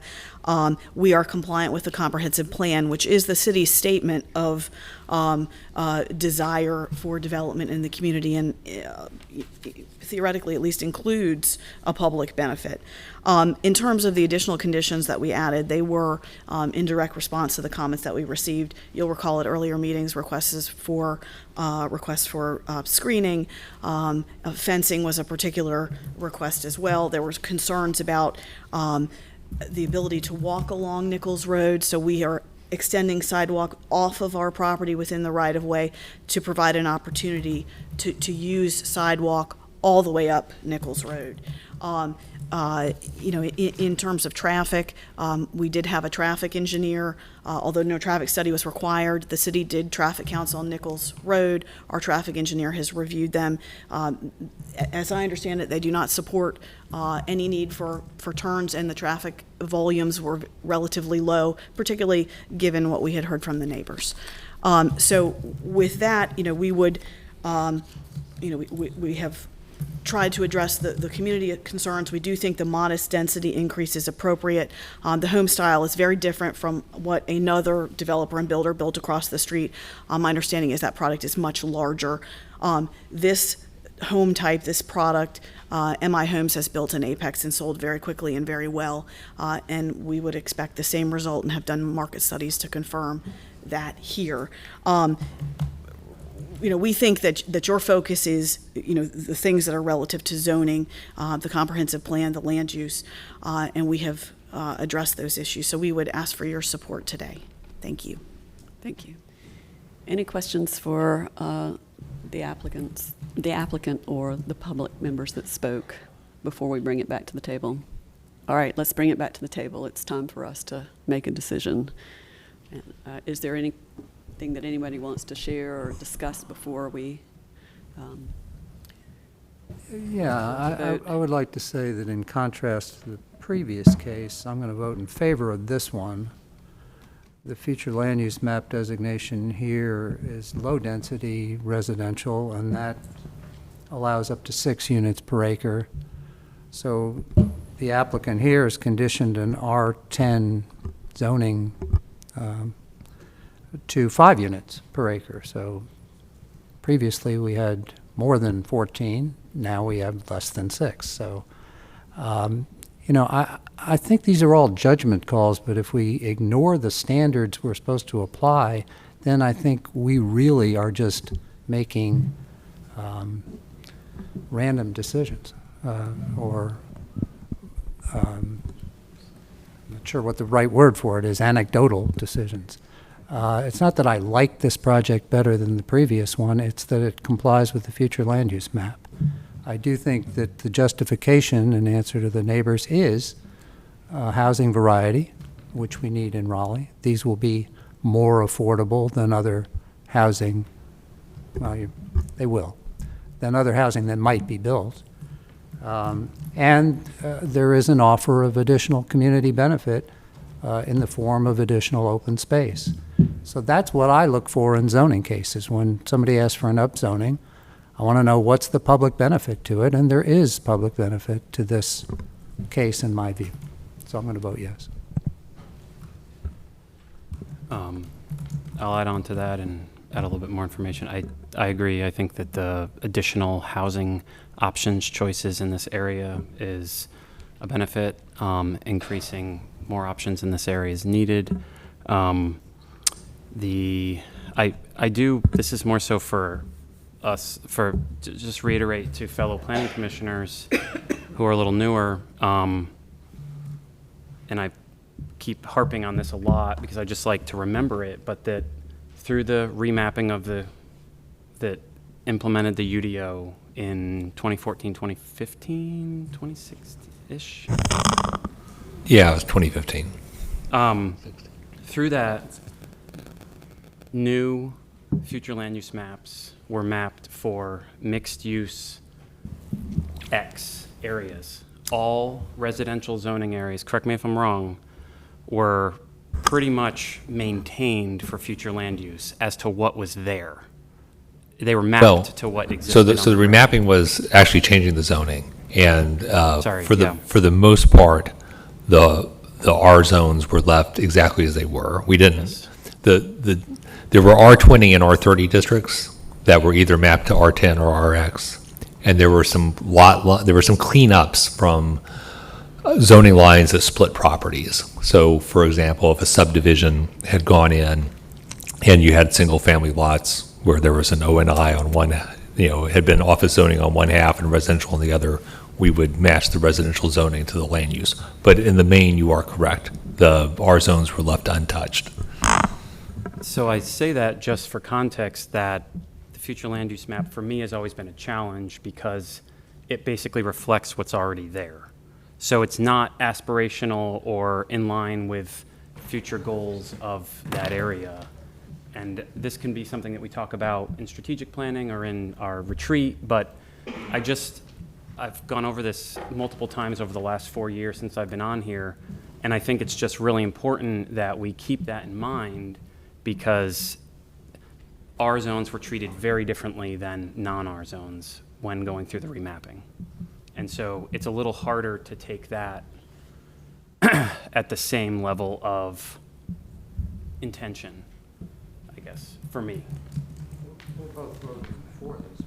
Yeah, I'm just saying we continue to have learning opportunities, and I think that the more information and data that we can tie in and consistency to this stuff that we can tie in, also for members who are relatively newer, I don't want to, to some folks I might sound like a broken record, but I think it's important that we continue to keep some of these things at the forefront because I think they're going to be integral to some of our housing and growth decisions over the next 6 to 18 months.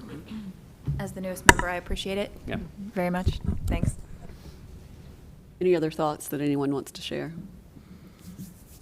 All right, well, I'll just have my last moment. I struggle with this one because of your concerns, the neighborhood concerns. I feel that because I have dealt with that myself.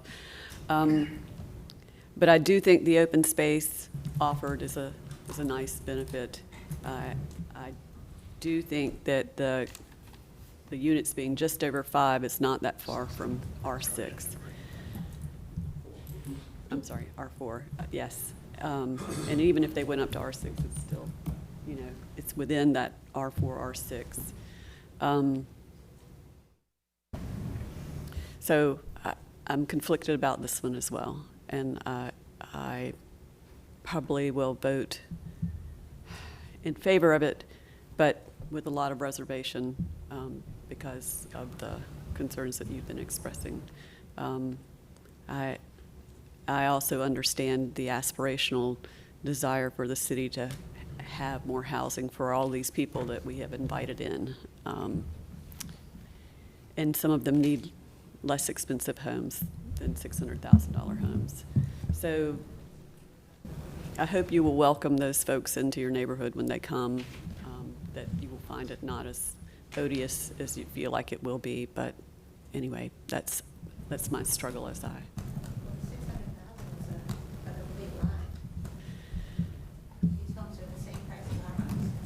Well, thank you. I appreciate your thoughts. So anyway, are we prepared to make a vote?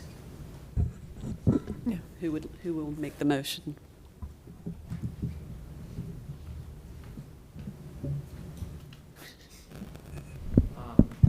Matt, you want to go? You're the first. I'm the motion man. So I will move that we recommend approval of Z 4419 because it is consistent with the comprehensive plan. It is consistent with the future land use map. The housing diversity that it offers and the additional open space that it offers make it in the public interest as well. So moved. Second. Any further discussion? All in favor say aye. Aye. Any opposed? Okay. Thank you again to the applicant for working with everybody on the you. concessions very much. And thank you for being involved. This is not your last opportunity to have input, so please do share with the city council your concerns and thoughts. Thank you.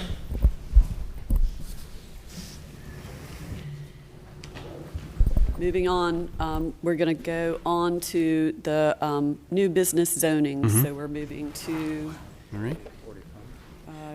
Z45. Morning. Yep. So this is a request for under 1 acre from neighborhood mixed use 3 stories with urban limited frontage to Annex 4 with frontage and condition. It has been before the Central CAC for presentation, but was not put on the agenda for their February meeting, so there's no vote. And your deadline is in May. I'll try and go quickly. Quite a bit of mixed zoning, so transition area between, you can see the Boylan Heights on the west side, and then downtown in the maroon there peeking out. So this is in the downtown West Gateway.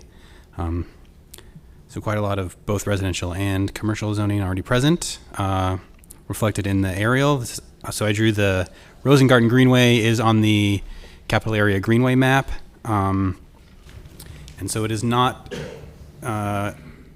the lot to the west side. So these are 2 lots in the sort of brown dirt color there. The one on the west has been recorded with the easement for the Greenway already, but is not part of the rezoning case. So just a little bit closer view. So the Greenway theoretically would come down that way. So it's currently a vacant lot and then another vacant lot. Both were brownfield and remediated in the past couple of years. 3 conditions, the first prohibiting some uses and the other 2 about building materials, verbatim here mostly for the benefit of Ms. Hicks, should she had cared. Sorry? Just a joke. Okay. So the change in entitlement is basically a 30% increase, roughly. So going from NX3 to NX4 is an extra floor. Parking makes it a little bit of plus or minus, but I'll try and go a little quickly. There's pretty good bus service. I will say the Western BRT is probably a good bet. We'll have a station somewhere around Boylan at that entrance to Dix Park, but that is still to be determined. But existing bus service and fairly walkable to downtown. Anyway. So consistent with the future land use map, the urban limit of frontage is consistent with the urban form map, which is downtown here. And then that core transit area is basically covering the Western Boulevard BRT route.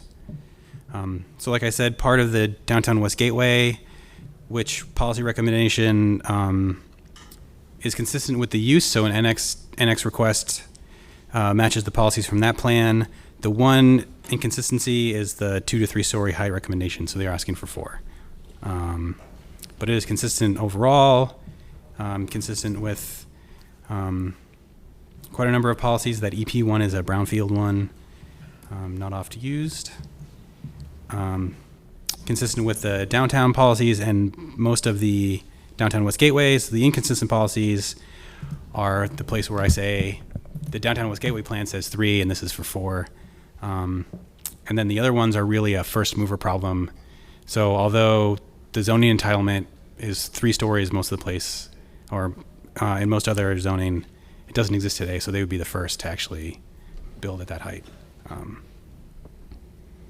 No other conditions. I'd be happy to answer any questions.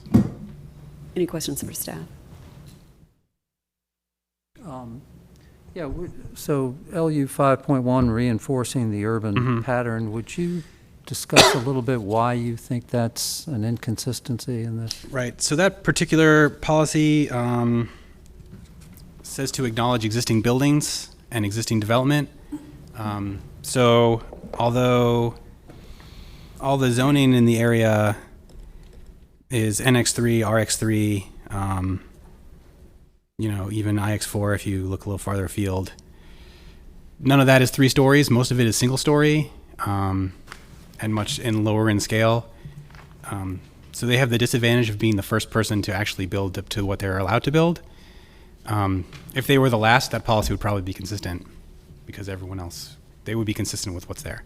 So that's why I mentioned, at some point, the first person to build the taller thing is inconsistent with everyone else who has a shorter thing. You say allowed to build because the guidance on that table, what is it, LU? Says 4 stories in a near transit corridor. So the height guidance from the Downtown West Gateway plan is of a heavier weight in this case than that table, just because in general the policies from a small area plan are more specific and in my mind would supersede that table. And the policy for this particular part of that plan does say 2 to 3 stories, which is this third inconsistent policy, DW1, zoning consistency. So like you say, 4 is higher than 3. But consistent with everything else, and in my interpretation, a marginal enough, request above the policy to not be inconsistent overall. If I could ask one more thing, this is not, so this wasn't on the CAC agenda because the applicant didn't want it, or because the chair declined to have them back for a vote in February. That's all I know. Bad blood? What was that? Well, we'll ask. Yeah. We'll ask, Central. So were you at the first CAC meeting? Yes. And I gathered from the notes I saw there were no major concerns expressed at that meeting. Not that I recall, no. I mean, Okay. it's fairly straightforward. I also saw in the notes there was a request for a presentation at the Boylan Heights Neighborhood Association. Are you aware of that? I think it has happened, but the applicant can. Okay, so but you were not at that meeting? No. Okay. I will ask the applicant Sure. when I get the opportunity. Thank you. Okay. Any other questions for staff? All right, let's bring the applicant forward. Good morning. David Brown, Withers Ravenel, 137 South Wilmington Street, Raleigh. Ben Kuhn with Ragsdale Liggett, 2840 Plaza Place, Raleigh, North Carolina. Ira's done a very thorough job outlining the details of this case. I realize this meeting is running long, so we'll try to be brief. Just to quickly go to the CAC and our meetings with the public, obviously we had a neighbor notice meeting in November. We also presented this project to the Boylan Heights Neighborhood Association in November. It was a fairly quiet case. We got some comments back, but not a request to come and have a second presentation. We also presented to the Central CAC in January. Due to the other items on the schedule that were competing, we didn't attend in February. We were prepared, but assumed that March would work, and now, well, we all know where we are. So I do think we've made a good effort, a great effort, to present the case to the citizens. Hopefully we can keep working forward today on that. Couple of other things about this site. It has been, as you can see from the aerial photograph, it is a brownfield site. It's been accepted into the state of North Carolina Brownfields program. That is why it has the grading shown in the aerial photograph. It was also apparently probably the neighborhood dump. When they started doing the excavation, they realized that there was a lot of building debris just piled up over the years. It's been an interesting project. I think we've all been working on it for about 4.5 years now. That's right. That's right. And a fairly simple request. We're very consistent, as Ira has laid out. Talking about the downtown west, if you think about how far the reach of that area plan goes, it's into the warehouse district, where we have recently approved some zonings a lot taller than this 4-story one in front of you. So it might be something we add to our to-do list to update that area plan. But we'll stop for a minute, see if you have any questions. Ben? Right, and just from a 30,000 foot level, this is a situation, I think, where a round peg goes into a round hole, and density where density makes sense, a moderate amount of density, to take advantage of it being in a core transit area, in a transition area between Boylan Heights and towards the higher intensities downtown. And so we think it's a reasonable request. We think it's in the public interest because of some of the interests with respect to diversity of housing and next adjacency to transit and so forth. And so that's why we request that you recommend approval to City Council. Thank you. Any questions for the applicant? All right. So now we have an opportunity to hear from the public. So there's 10 minutes. 2 minutes per person for anyone who wants to come up and speak in support of this case.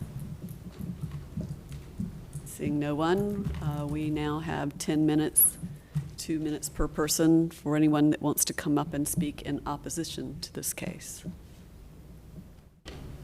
Seeing no one, we'll move on and bring it back to the table. What's your pleasure?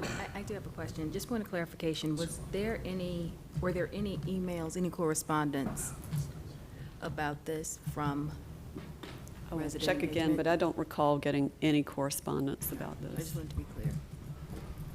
Oh, okay. Yeah, I forwarded some email correspondence to a few. I know you were communicating with some others in terms of basically that it's outlining the consistency across the board with the comprehensive plan, the fair use. But that's from you, so we didn't get any feedback from right. residents. Yeah, I don't think we got anything from the public, is I think where we were heading.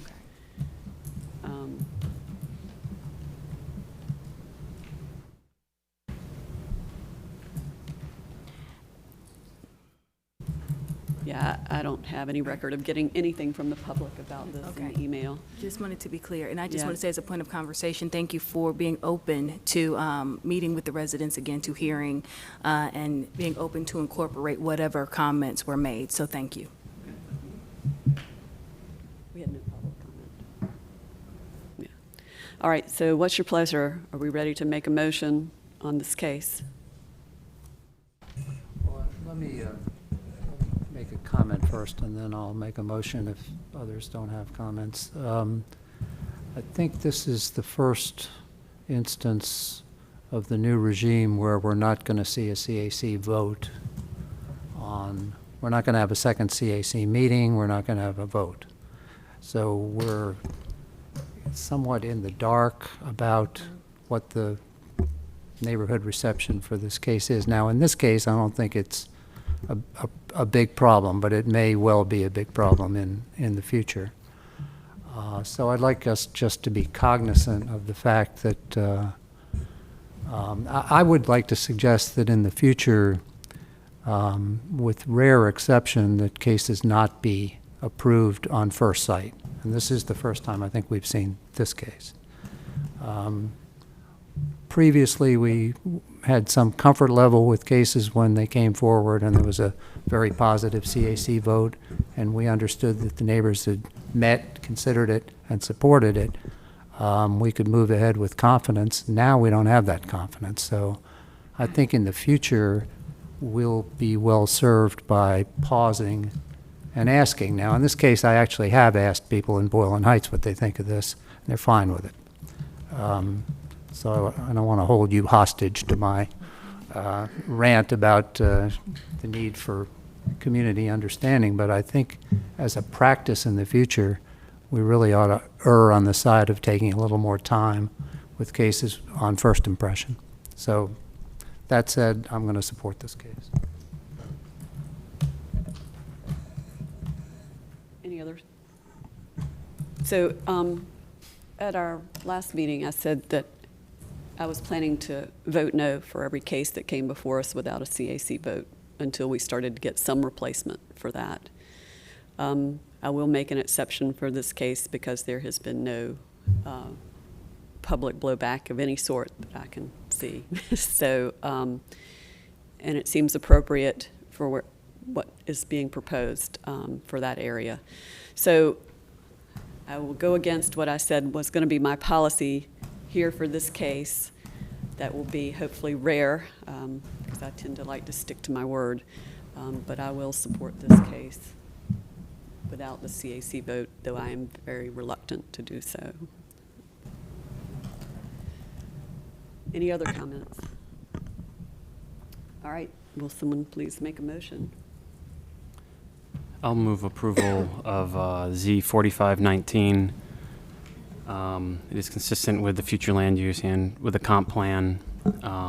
It's adjacent to greenway access to both and transit, and is along a transit corridor as well as adjacency to Dorothea Dix Park. And I think that's see the added housing choice in that particular area around those assets as in the public interest. Do we have a second? Second. I think we got the second down here. All right. Any further discussion? All in favor say aye. Aye. Any opposed? Okay. It's unanimous. Thank you. Moving on to, if I can find my agenda. Z4919, and this was the one that was deferred. So we're moving on to, that was the one that was deferred, right? Yes, okay. Moving on to Z5119. That too was deferred. Good morning. Still morning. The next case is Z-51-19. Excuse me. Did I miss it again? 52, I believe. 5119? Oh, sorry, 52. Held at the table. Oh, that's right. 51 was, yeah, it was sent to, given 2 weeks. Yes, sorry. I thought there was one that came back, though. Yeah, that's the one I thought came back, but it's actually Z220 that came back. That's right. Sorry. Right. So we're going on to Z5219. Great. All right, this is a... So both 49 and 51 were deferred? Right. Yeah. Okay. Yes, at the top of the meeting. A request to rezone about 2.5 acres at 1321 Jones Franklin Road from residential 4 with the special residential parking overlay district to office mixed use with a 3-story height, zoning conditions, and retaining the special residential parking overlay district. There has been a CAC vote on this case, which you can see was a mixed response. One of the big topics that came up was traffic. Also, there was some conversation about stormwater at the CAC meeting. So the zoning in this area is kind of a mix currently. So you have some high or medium density residential on the west side of Jones Franklin Road, and then some office park type developments farther west towards the interchange of I-40 and I-440/US 1, which is what surrounds this area along with Lake Johnson. So here you can see the larger area, Lake Johnson to the east, 440 to the north, and 40 to the west. And then you can see that mix of development, which is a little denser on the west side of Jones Franklin and a little lower density on the east side, but multifamily on both sides, and then a little bit of single family to the south. There it is again, heavily wooded. There is one single family house currently on the lot from the street.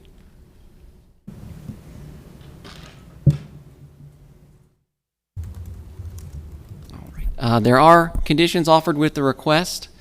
So you can see there prohibition on certain uses, limiting the hours of operation for non-residential uses, and no drive-throughs, a setback to the property to the east, which is currently developed with a 3-story apartment development and is zoned residential 10, and then a requirement that any retail use established on the site be close to Jones Franklin Road as opposed to farther to the eastern end of the site, and then limiting overall development entitlement for non-residential uses. There is no limit other than the site itself on residential uses. So here you can see how that breaks out.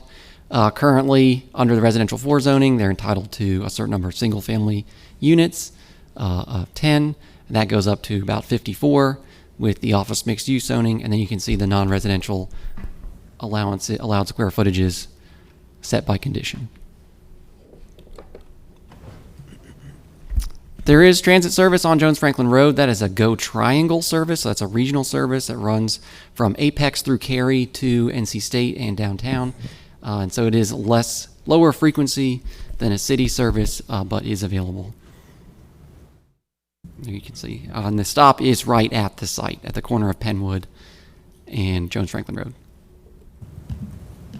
This would allow additional housing and additional housing types. No subsidized units are included.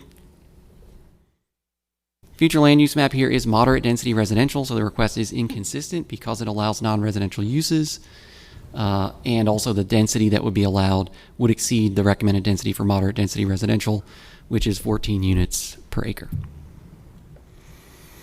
There's no urban form guidance here, and so you can see consistent overall with the comprehensive plan, this being an area that already has a mix of low to medium density office and residential uses, and has transit service, fully urbanized with city infrastructure.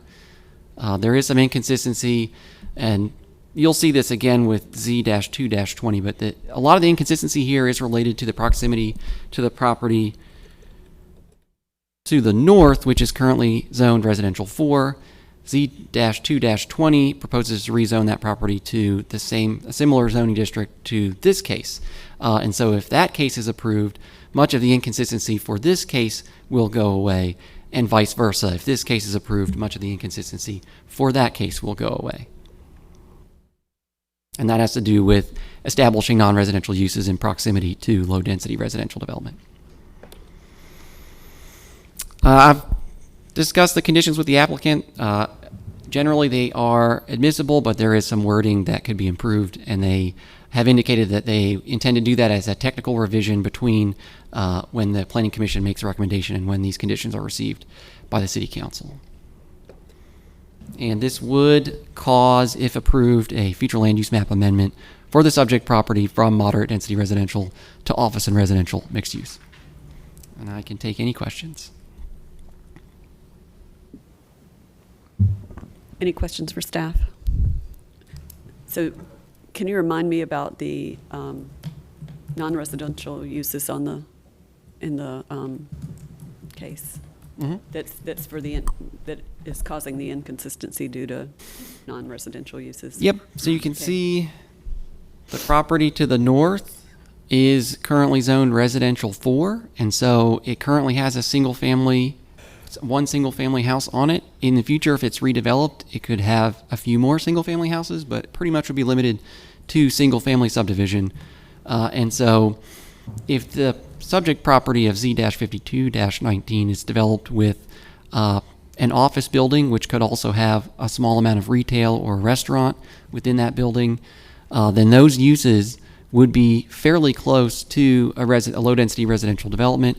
Now, there is a neighborhood transition requirement for the subject property if it is successfully rezoned to office mixed use, which would require a 50-foot principal building setback and a landscape area, potentially a wall or fence. Another aspect to consider is that the limited use standards for restaurants in office mixed use require limitations on the hours of operation, similar to what you see in the offered zoning condition here. It also requires that any building containing a restaurant, any portion of the building containing a restaurant, be at least 150 feet from the boundary of a residential zoning district. And so if a restaurant was established in an office building or an apartment building on this site, that building, any portion of that building would have a 150-foot setback, which is a pretty substantial separation, but retail uses would not be subject to that. And can you say whether the technical change to the wording between action here and City Council is appropriate? Because typically we like to see the conditions completed before it leaves here, but is this insignificant enough that a technical correction is sufficient? I believe that I have not indicated to the applicant they need to make any substantive changes. Okay. They have not suggested that they intend to make any substantive changes. Okay. It really is just a matter of clarifying Just getting the words right. that the intent of the condition is served by the words of the condition. Great. Mhm. Okay. Thank you. Any other questions for staff at the moment? That buffer you're describing would apply to those are single-family houses to the south of this. So to the south of this site is Penwood Drive, a public street, and on the opposite side of Penwood Drive are multifamily. I think it's a mix of duplex and triplex, and they share large lots. It's sort of a cottage court. Okay. Thank you. But that buffer would apply there. On Penwood Drive, no. No. Only on the north and the east of the property. Oh, east. And do you mean the neighborhood transition requirements, or the Yes. yeah, the neighborhood transition would apply to the north and to the east. Okay. Thank you. Sorry. All right. Let's hear from the applicant. Also, if there's anybody here that wants to speak on this case, either in support or in opposition, if you could please come down to the front, because we're getting short of time, and saving on time, people having to come down front will be helpful. So if you have anything that you want to say on this case, please come forward and sit out front. Good morning, or it might be afternoon now. Pam Porter with TMTLA Associates, 5011 South Park Drive in Durham. We're the applicant on this rezoning request. I know we're running short on time, so I'll keep my comments brief. We had a neighborhood meeting a couple months ago. It was there were not very many people that attended, and I think it's due to the location of our project. So there's apartments to the east and west, and there were some representatives from those complexes that attended, but there were really, just because of the location, we didn't have a plethora of attendees at the meeting, but nobody brought up any major concerns at our neighborhood meeting. We had both our CAC meetings and the last one that was before they got disbanded. Those where the vote took place, and we got a favorable vote. There were a couple concerns from some of the folks at the CAC. The traffic was a concern, but it's my understanding that there's a project planned for Jones Franklin Road that is along our frontage, and we'll dedicate the necessary right-of-way to accommodate that, which should help with the traffic concerns. And the concern about stormwater, I think, was more so that we were just adding impervious to the site, which is always a side effect of doing any development. And we will obviously have the stormwater be designed to the requirements of the state and the city. We are consistent with the comprehensive plan, and we are mimicking development in the area. I don't know if there's a map that you've seen that's a little more zoomed out, but there is the OX3CU is kind of creeping up from the south and creeping down from the north, or we're kind of filling the gap in between. And as John did mention, the lot to the north of ours is requesting a very similar rezoning, so we're helping to bridge that gap even more.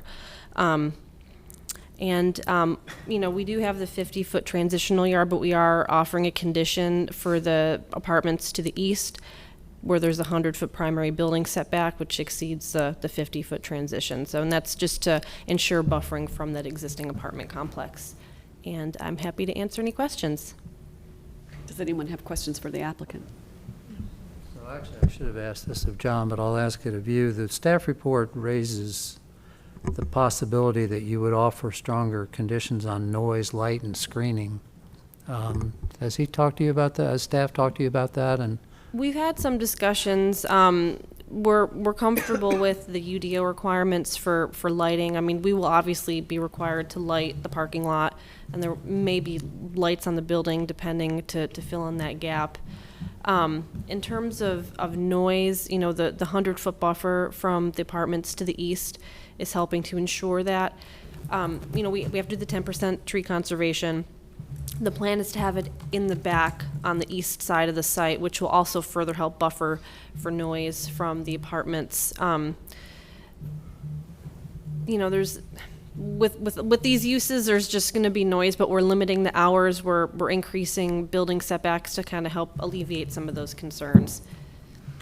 thank you. You're welcome. Thank you. Thanks. I think that's it. Okay.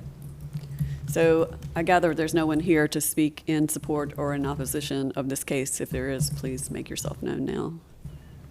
All right, let's bring it back to the table. What's your pleasure?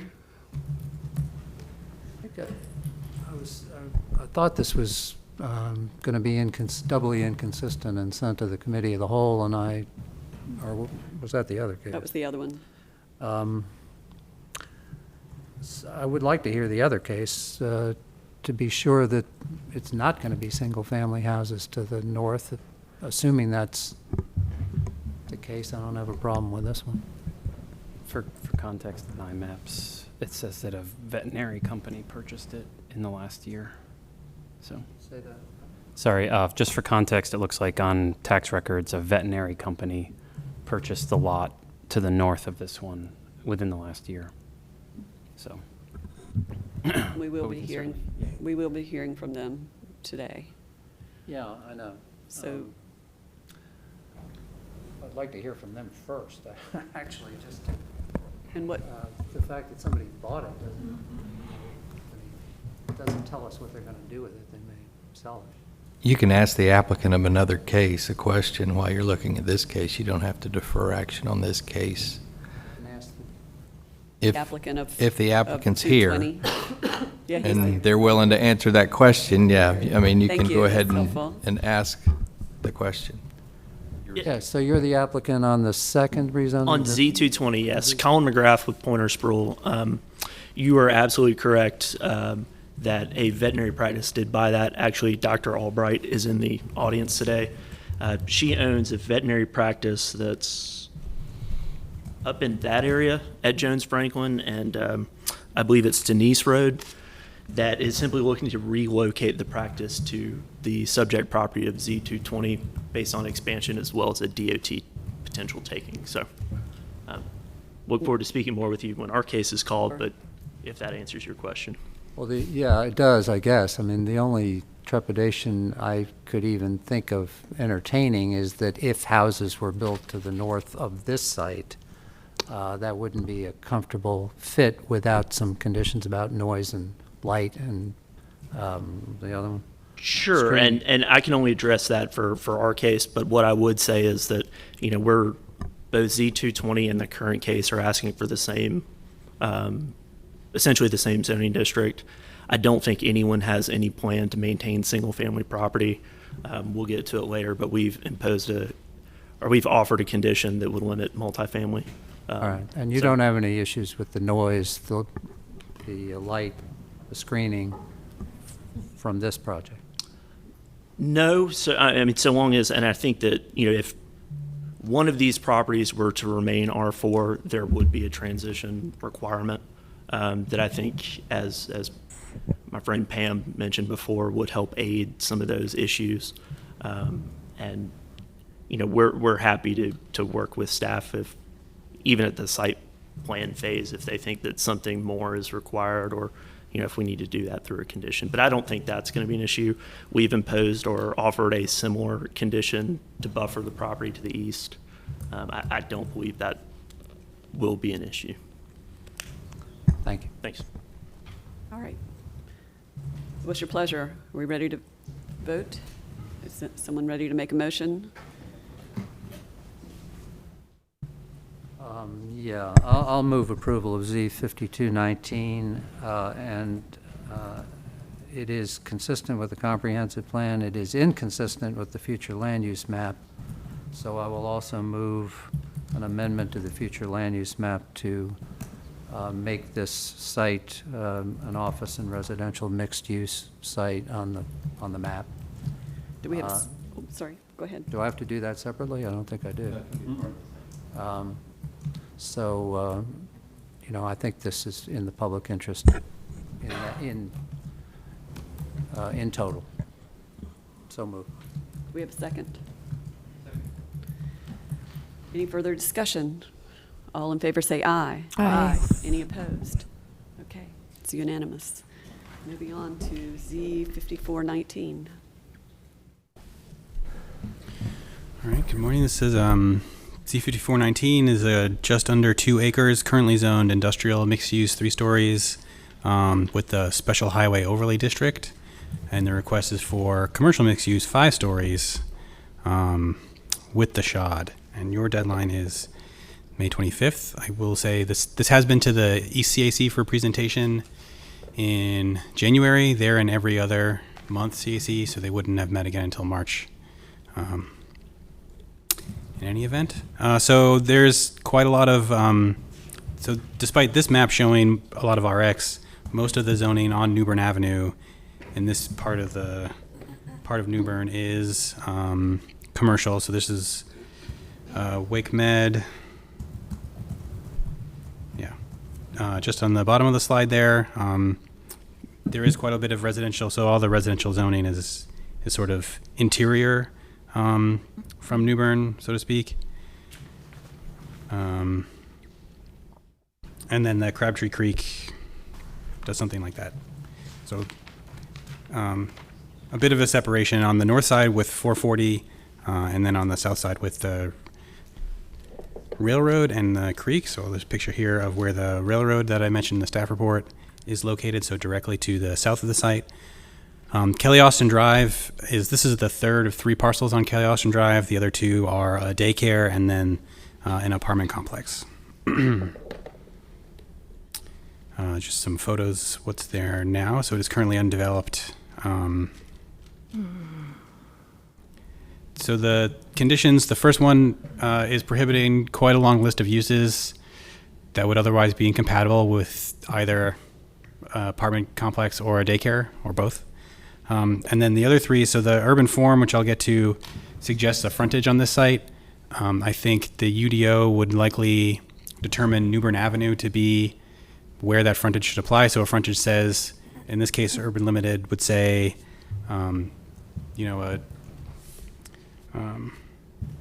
build-to of 0 to 20 feet and pedestrian-oriented building and building entrances would be directed toward New Bern. And so I think rather than be forced to do that, they are intending to orient their development towards Kelly Austin. So the important elements of that frontage are replicated in zoning conditions. So a bit of a technical nuance is why frontage itself would be undesirable from their point of view in terms of site planning. Excuse me. So the big difference in entitlement change here is the number of units. Should it be developed as residential? I also have an extra line at the bottom. So the applicant has expressed the intent to construct a hotel here. So we do an estimate of hotel rooms there. I will say there is no requirement in the zoning that it be a hotel, so it could be any of these other things. But minimal increase on the other types of entitlement between IX and CX.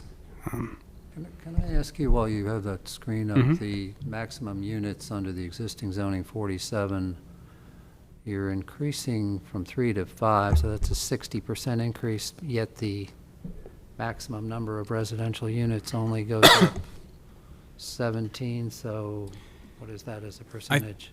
A quarter, maybe? Mhm. Why is it? I think, if I'm so remembering little? right, it's the size of the site. So we, in our modeling, are not anticipating structured parking. So at some point, they would just run out of room to park the units that they would like to build. 5-story building wouldn't have structured parking? Right. So when we do our modeling, we generally look at what other development in the area has done to look at what is a feasible expectation for the next development, being, the cost of land and construction and so forth. So I think looking at other residential development, there's the shot of the Waverly Apartments, would anticipate a development similar to that. How tall is that? Is our rule of thumb. So that's an RX3. I think it's probably 3 stories. Right. But in terms of the other site elements, and what else is around on Newbern Avenue, we take that as our cue for the reasonableness of structured versus underground versus surface parking. Okay. Yeah. Yeah, thanks. Yeah, I would also say that in IX zoning, you're not permitted to have residential on the first floor. So that is theoretically 2 floors of residential. That number would jump up Yeah, even more. right. So I think it's a site capacity of a less than 2 acre site at that point. So the BRT will stop infrastructure, or there should be a station, I believe, somewhere around Wake Med, and the bus will continue. I think I'm anticipating some other transit improvements. The staff report mentions Yonkers Road's getting improved. So currently, this map shows a bus route with no real rate to get on the bus conveniently from the site. I do expect that to be better in the future. And it would add some additional housing just by the nature of the increased capacity. So the request is inconsistent with the future land use map, which suggests medium density residential. So this would be a change to community mixed use, which you can see is present on Newbern and would be on this parcel. But is consistent with the urban form because of those conditions that mimic the frontage elements. So consistent overall, a lot of policies about development near transit and also managing new commercial impacts. So that long list of prohibited uses did a lot of that heavy lifting for those policies. But inconsistent with the future land use map is the big outstanding one. So this is what the amendment to the flume would look like should this case be approved. Happy to answer questions. I had a question. Is the care facility, is that considered a civic use? Is that why it's allowed there, or is that inconsistent with the future land use as well? So that would...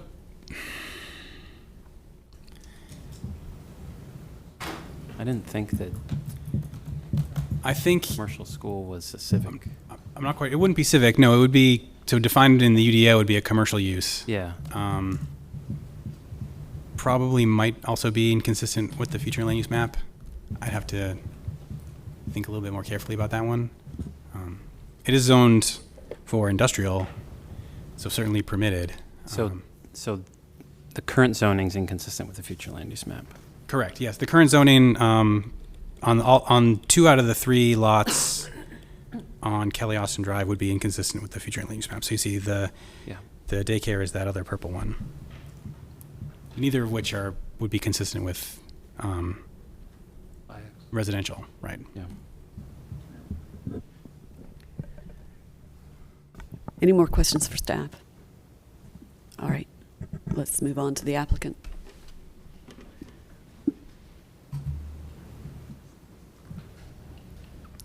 Good morning, Randy Herman from the law firm of B.A. Folk. I'm here representing the applicant. I'm not going to take up too much time, but I do want to make a couple extra points about the site. So, let me see if I can, yeah. So, because this is in the Special Highway Overlay District, the whole area to the west of that line is in the shod buffer, so it's pretty much undevelopable. There's also a tree save district, which has already been recorded on the site, which is here, to preserve that area of trees up at the front. So even though it's a 2-acre site, there's really only about 1 acre of developable land. The applicant does intend to develop it as a hotel. They're in talks with Marriott, so it's probably going to be a Marriott branded hotel.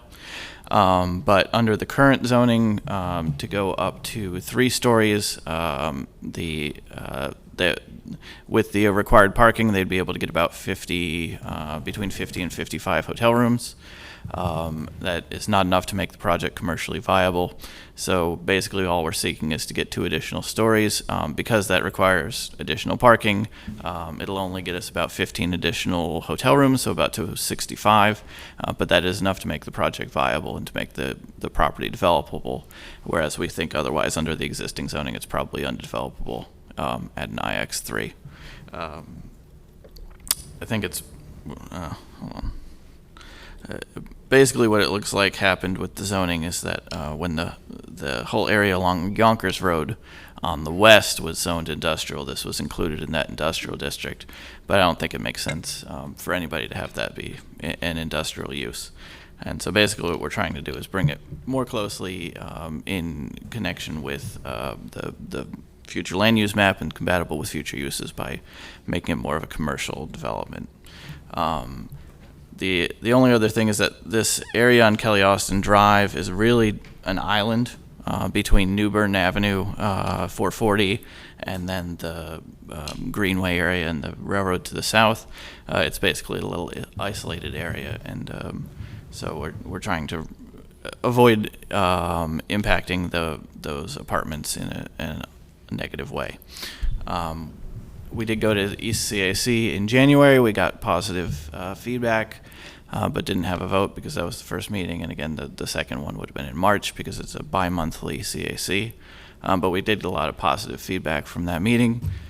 We had a neighborhood information meeting. The only person that attended was a representative of the Greenways Council because there's a Greenways property immediately to the south, and they just wanted to know what we were planning on doing, but didn't have any negative comments. And I'm available to answer any other questions that you have. Any questions for the applicant? I'd asked you and staff the same thing. If the intention is to build a hotel, and I do understand the rationale for wanting the additional height to build a hotel, why not condition this application so that it is a hotel? So we have restricted all the uses that we think would be incompatible with the neighboring uses. We would prefer not to restrict it all the way down to only being a hotel, just because it may affect the value of the property long term.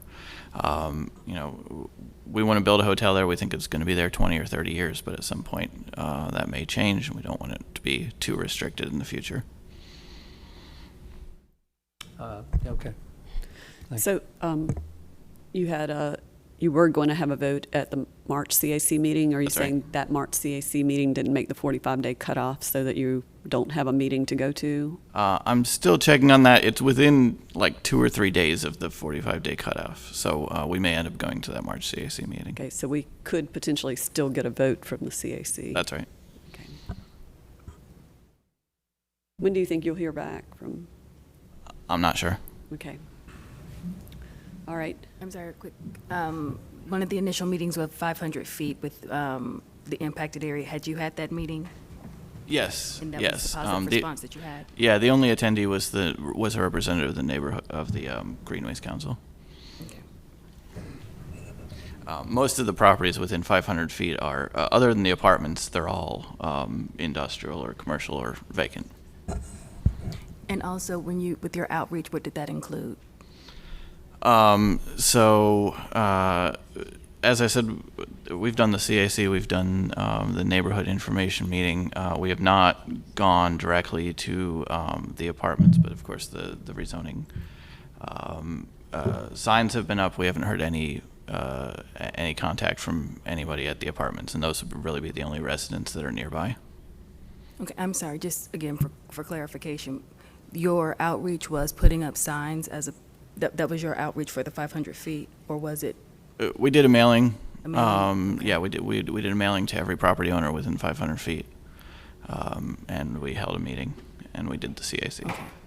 Okay, I was just, thank you, just wanted for clarity, thank you. Any other questions for the applicant? All right. So let's see if we have anybody from the public who's here to speak. Is there anybody here who has come to speak about this case in support or in opposition? All right. Let's bring it back to the table. And let me just note that it is 11:55, and typically this meeting ends at noon, and I am unfortunately going to need to get to work today and leave shortly after noon. And we still have a zoning case to go and several text changes and a lot of other things that I don't think that we're going to get to today. So let's try to process this case and process the next zoning case and then decide how to deal with the text changes as quickly as possible. We would note that of the text changes, there is one that concerns the second neighborhood meeting. Yes. That there's a expectation set that would be Process good today. if you process today. Yeah.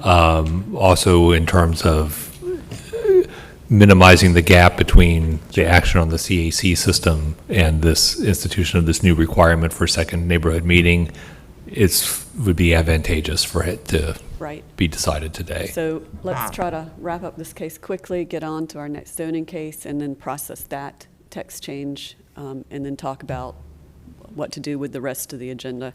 So does anyone have any thing they want to say about this case? Are we ready to make a motion? I'm generally fine with it. I'm going to make a suggestion, and we'll see if it is received with acclaim or shot down. It's possible they'll go back to the CAC. I think we could wait for that. I'm also interested, the staff report suggests that if this is developed as a residential project at 5 stories, that it's going to run into serious traffic problems because of the cul-de-sac that it's on and the amount of traffic that's already there. So that's why I was suggesting that if this isn't a hotel is a fairly light traffic use, but an apartment building is not. So, well, leave it at that. So, so address your 2 points. So we think the ECAC should be scheduled to meet on the 16th of March. So you could theoretically defer to the 24th of March and give staff permission to bring it back on the 10th should we hear before then or in enough time that meeting is not happening.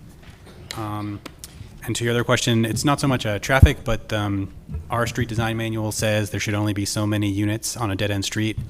And so not even based on trips, just based on number of units. And the Waverly already exceeds that number.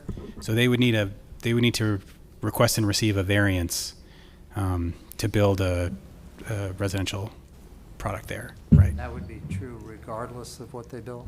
Yeah, so even under IX, you can build residential. It has to be something else on the first floor, so it would be a mixed-use building. But even that would be, since they're already exceeding the number of units that we would now allow under code, they would need a variance for that too. So. Well, I'm going to suggest that we defer this for 2 weeks. I would prefer to defer it until we can determine whether there's a CAC vote. Okay, so that'd be the 24th of March. Yeah, so where is the applicant? Would you be opposed to us tabling this until we can determine what's going on with the CAC in your vote? We're okay with that. Okay, so for now, that would be March 24th, so we're going to table it until then. Thank you, appreciate it. All right, moving on to 220. To Z220. Oh, that other one. Okay. The one that came back. Yeah. Yep, this will look very familiar. So this is rezoning Z-2-20 at 1315 Jones Franklin Road. Before Yes. we move with that, can we just double check that we'll still have a quorum to in terms of timing to make sure we can get the additional neighborhood meeting through? Who has to leave when? Sure. basically? Yeah, all right. So it's now noon.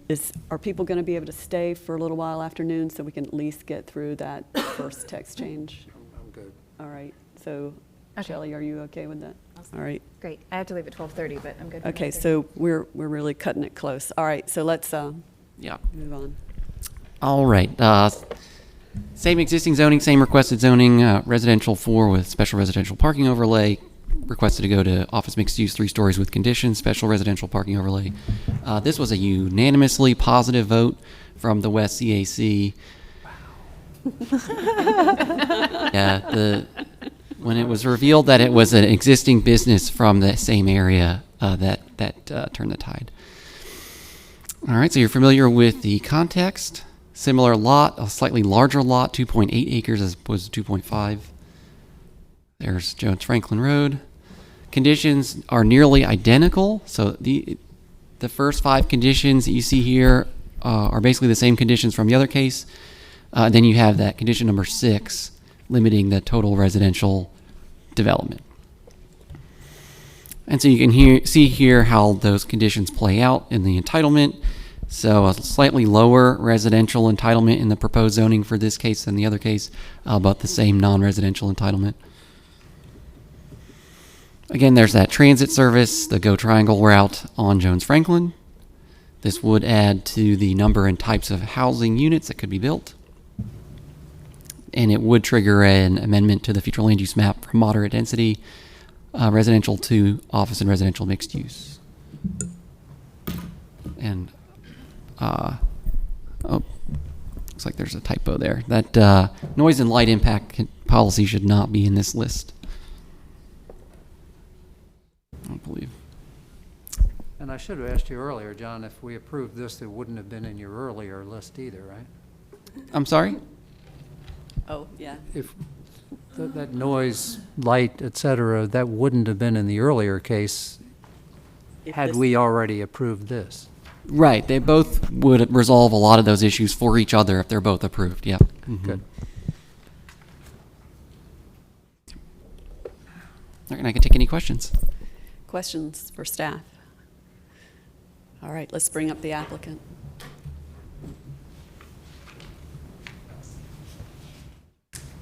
Again, Colin McGrath with Pointer Sproul for Crossroads Vet, and I will be incredibly brief since you've already heard from me twice today.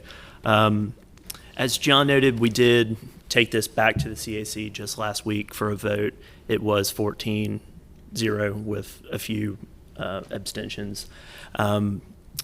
At the first CAC meeting, we did have some concerns about traffic. At that point, we had not had the luxury of the staff comments that, make clear that, the plan to relocate the vet hospital here or any use that could be in the OX3 with our conditions would not trigger a TIA. Once we explained that at the last CAC, I think those concerns were allayed. With that, we, as John noted, we did add a condition limiting this to 14 residential units per acre. We believe that's just a little more appropriate, given sort of the creep to the south of the OX3 district, as well as taking into account what I hope is a very rare possibility that one of these properties gets rezoned and the other doesn't. So we just think that's a little more appropriate. And if you have any other questions, I'm happy to address them. Questions for the applicant? All right. So let's see if there's anybody here who came to speak in support or in opposition. Seeing none, let's bring it back to the table. I'm going to move approval. Z5219. Consistent with the comprehensive plan, not consistent with the future land use map, so we need an associated comp plan amendment to office and residential mixed use, and I will move that amendment as well.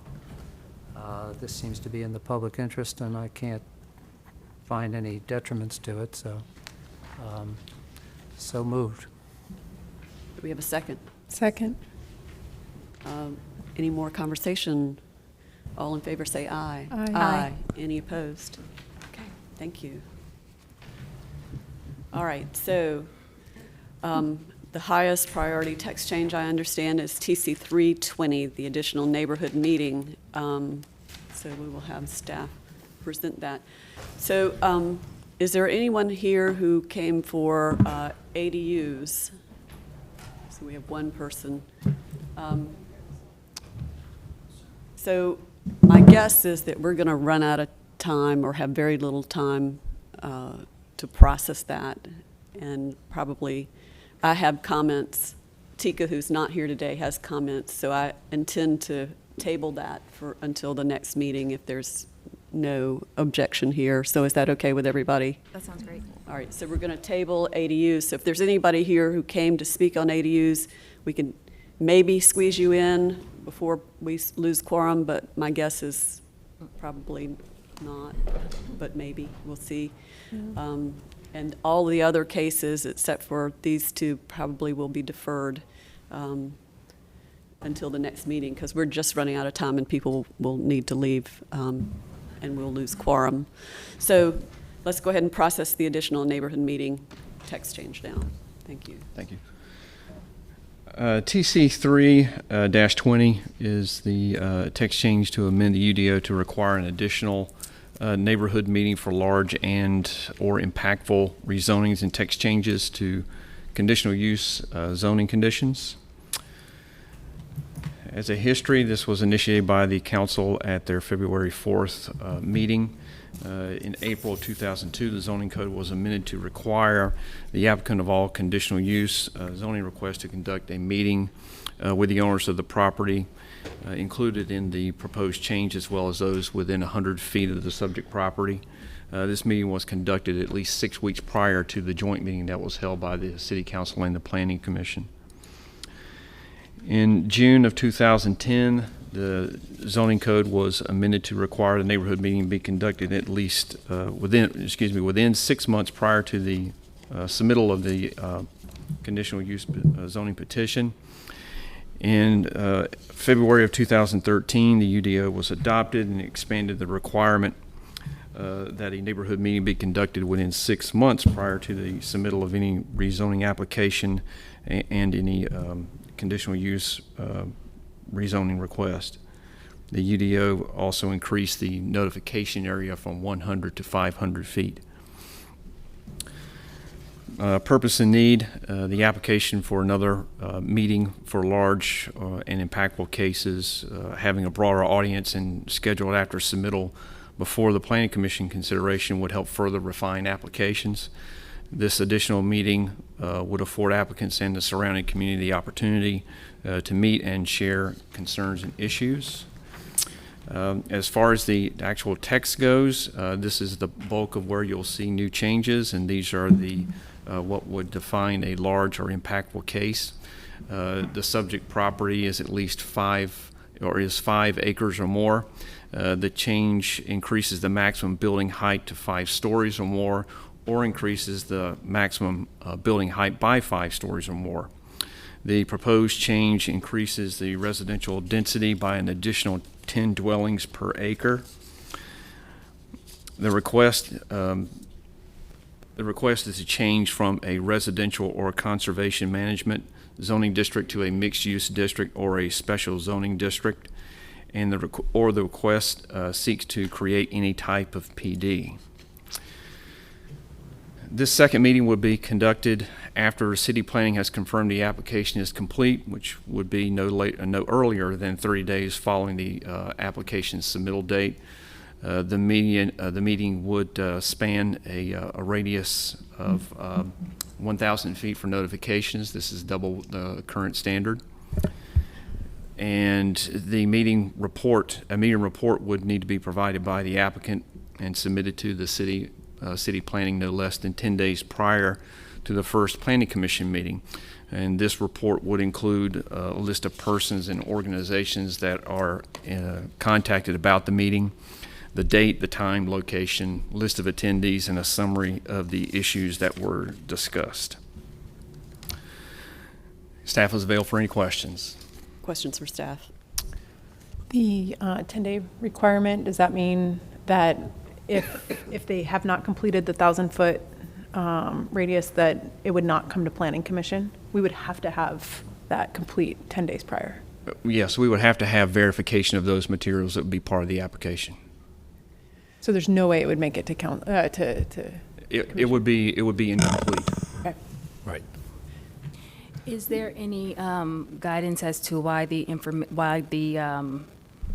statement of property owner was given as opposed to resident? Well, we typically notify property owners because you could have a rental situation, Right. and it's ultimately the responsibility of the property owner, and they have say over the property. Well, understandable. It was just some of the conversation. So you ask a good question.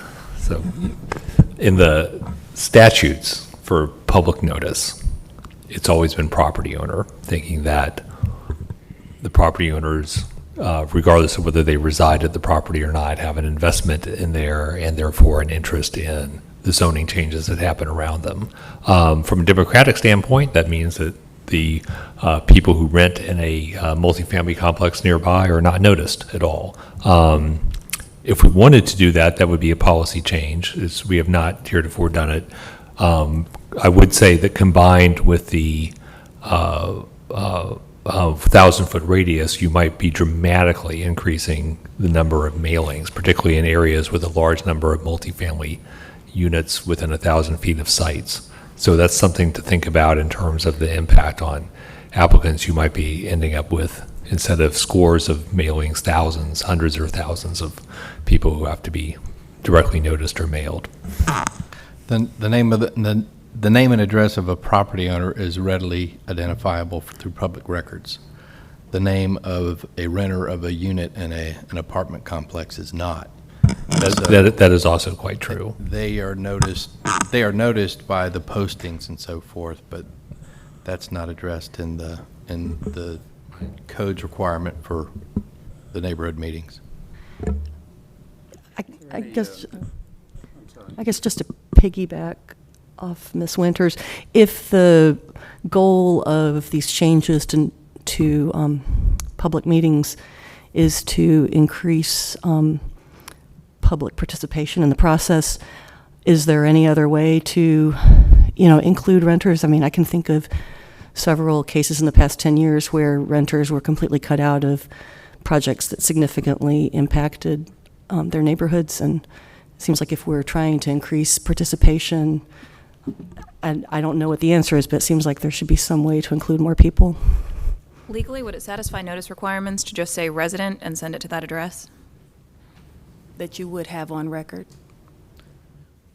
The address. Without identifying the name of the resident, just saying resident and the address. Resident on there. Exactly, because you would have, like, say, for instance, in the terms of multi-residential, you may not know the resident's name, but you know it's A through Z or 104 through 129. You would Only have if that it's a information. condominium. Say again? Only if it's a condominium. An apartment complex has one tax parcel and one address, and it would be the main office address. And so we would not know whether, how the units were numbered or whether they were lettered.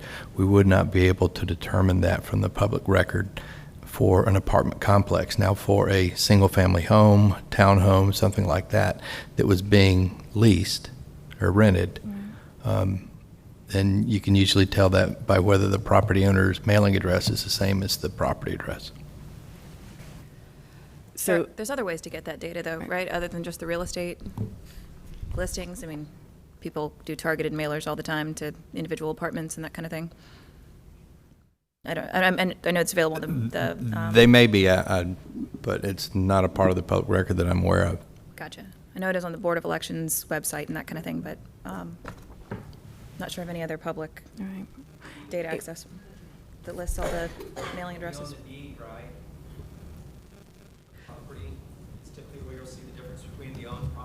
Yeah, we just discussed that, yeah.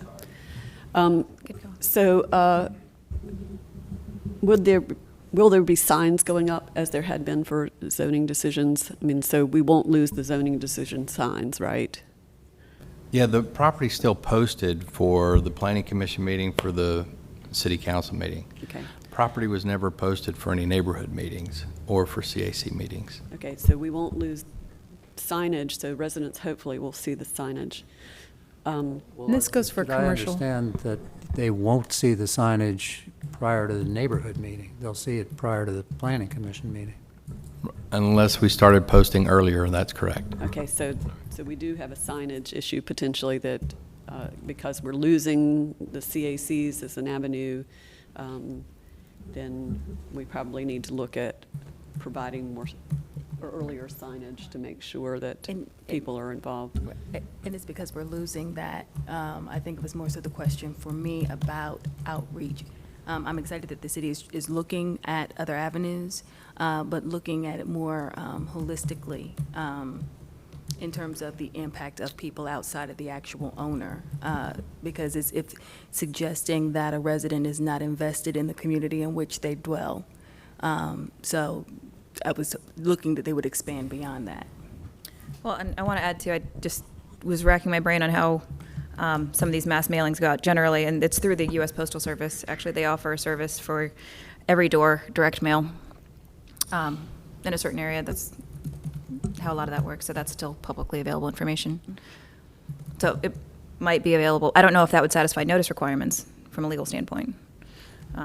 If you just write resident and use the U.S. Postal Service every door direct mail service, but I think it would also put forth a good faith effort to attempt to engage and to inform. I would also suggest that if we have a neighborhood registry, neighborhood associations, they should be noticed. If there's a neighborhood association in which the project is located. let me ask, the 1,000-foot radius expansion, was that something requested by the council explicitly? But the expansion of the radius? Yes. That 1,000-foot radius was actually asked for years ago for all zoning cases. So this is, and this is only for the second meeting, right? Or is this for the zoning cases, period? So this is just for the second meeting. Just for the second meeting. 1,000-foot So radius. the first meeting, you know, people Still within 500. 1,000 feet, yeah, wouldn't get it. It would be just the first 500. So potentially for the second meeting, you're going to get a second set of people that have not heard this case before. So that seems problematic to me as well. So why aren't we just noticing 1,000 feet out, period, the first time? So anyway, was somebody about to say something? This might be a naive question. Does this pertain to commercial as well? So if there's commercial entities that might be impacted, I don't know. So would that be tenants as well as owners of those? Right, but same concept, right? Would be, do we want to notify the tenants? Owners of the properties. Yeah, it would be the owners. Right, owners so of same commercial, concept of residential, residential whatever the residents case. versus tenants of commercial. I'm only, There's a strip center that doesn't have public address, or they're not owners, they're just a leasing. right. That if there's 25 tenants in there, commercial tenants, that's the same as apartment. Yeah, and I think that has in my opinion, at least a greater impact when you're looking at the high-density downtown areas. For example, those commercial tenants might be impacted by the developments. And I just wanted to bring up that if we're talking renters in terms of residents, maybe we need to talk about commercial as tenants as well. And as a general matter, I really like the idea of expanding to renters and trying to figure out how to do this every door kind of access. And then also conceptually, when you think about expanding it out to 1,000-foot radius, especially in downtown urban areas, that could be incredibly cumbersome. You know, if it's a giant project, that's fine, right? Yeah. But for an individual who might have a very small rezoning project, it could be an effective barrier, essentially. I think that's fair too. What about cost? Who would bear the cost of this Notice? project? Yeah, this notice. The applicant would be the cost. And so then the applicant would have to bear the cost of the mailing as well as the cost of the meeting location, finding the space, making sure that it's available to everybody. Those. Okay. Right. So that would be a substantial difference. So too, I think. just so you guys understand how the mailing process typically works, there's I think a couple options, but the one that's always used. So we have to verify that the mailings went out. So and that have the correct information. So what happens is the applicants provide us with stamped and addressed envelopes, and staff stuffs them and mails them out so that we can verify that they were dropped in the post. The other option is to do on your own. The applicant could do certified mail on their own and provide all the receipts. But because this first option is easier, that's typically what happens. So there's both some staff overtime associated with this as well as the cost of the applicant. Would staff be willing to accept just a certified report from the U.S. Postal Service about where these things were mailed? If they use this service, for example, because you can keep track of what was mailed where and that kind of thing. I'm not sure I'm prepared to answer that right now without a little bit more information. Sure. So the certified process is only eligible to the applicant in the neighborhood meeting. Okay. The other two notices are composed, printed, and stuffed by staff in envelopes with postage provided by the applicant. Okay. And we typically update that mailing list right before mailing, because in like a 3-year-old zoning case, relevant property owners change. All right. So I'm going to pause here for our conversation because I still have reservations about this, and I think there are. What happens if we cannot come to a completion on this case today? I mean, I know there's pressure to get this process today. I think we've got a lot of ideas and questions about what we want to try to get changed about this particular text change. We haven't heard from the public yet. I don't know if there's anybody here who came to speak on this text change. Is there someone here who came to speak on it? We've got at least one person. Anybody else who came to speak on the text change? So we've got several people here who want to speak on this text change. I think we should go ahead and hear from them so that we have that on record. And then I just don't think we're going to get done with this today before we have. Okay. What would be the impact on anything that's coming through? I think that's important. So the impact of the text change being adopted at a later date is that there's higher potential for cases to come in post the decision on the CAC system and prior to this, so they would not have either a CAC vote or a second neighborhood meeting. Right. That is really the only impact. Well, a second alternative would be that the City Council reinstates the CAC for another 45 days while we get this worked out. This was a little fast to try to put something in its place and not get the vote. So I would say that the City Council ought to consider changing the 45 days to at least 90 days to give us some time to process this, because this is a big deal. I agree that it's a big deal, and I'm very sensitive to that. I spent a bunch of time before this meeting behind the scenes trying to talk with both the council and then private sector stakeholders and folks throughout to come up with some proposed recommendations. And I technically have about another 15 minutes, and I know that I would be prepared, and I've asked some of those private sector stakeholders as well to come forward with some solutions that I think might offer solutions to some of the most contentious questions about what does a big impactful project mean. And I'm still optimistic we might be able to get there in the next 10 or 15 minutes if we hear from the public, but I think it's worth a shot. Well, I'm willing to do that, but I don't think we've come close to addressing my concerns about this. And so, but let's go ahead and bring people forward from the public to speak on it. And since the city is the applicant, we don't have an applicant period. So let's bring anybody who wants to come forward and speak in support of this. Okay. So you're not clear about where you are? Well, we'll do it as support, and then, it's okay if you don't say that you're supporting.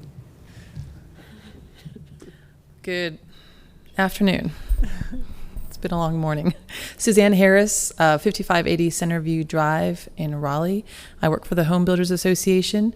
Our support concerns, I think we sort of breach across both sides of this.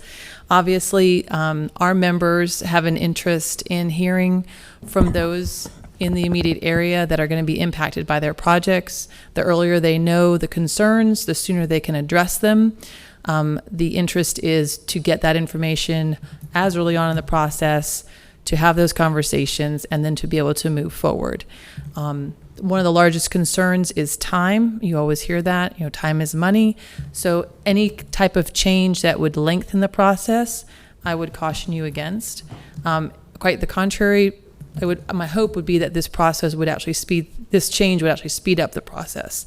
I believe that the 500-foot radius change from 100 feet actually happened more recently than the UDO adoption. Am I right in that, Travis? Yes. Okay, so that was only, I think, in less than 2 years ago that change happened. So you're not looking back to 2012. You're just looking a couple of years ago that it went from 100 to 500 feet. Now it's talking about going from 500 to 1,000.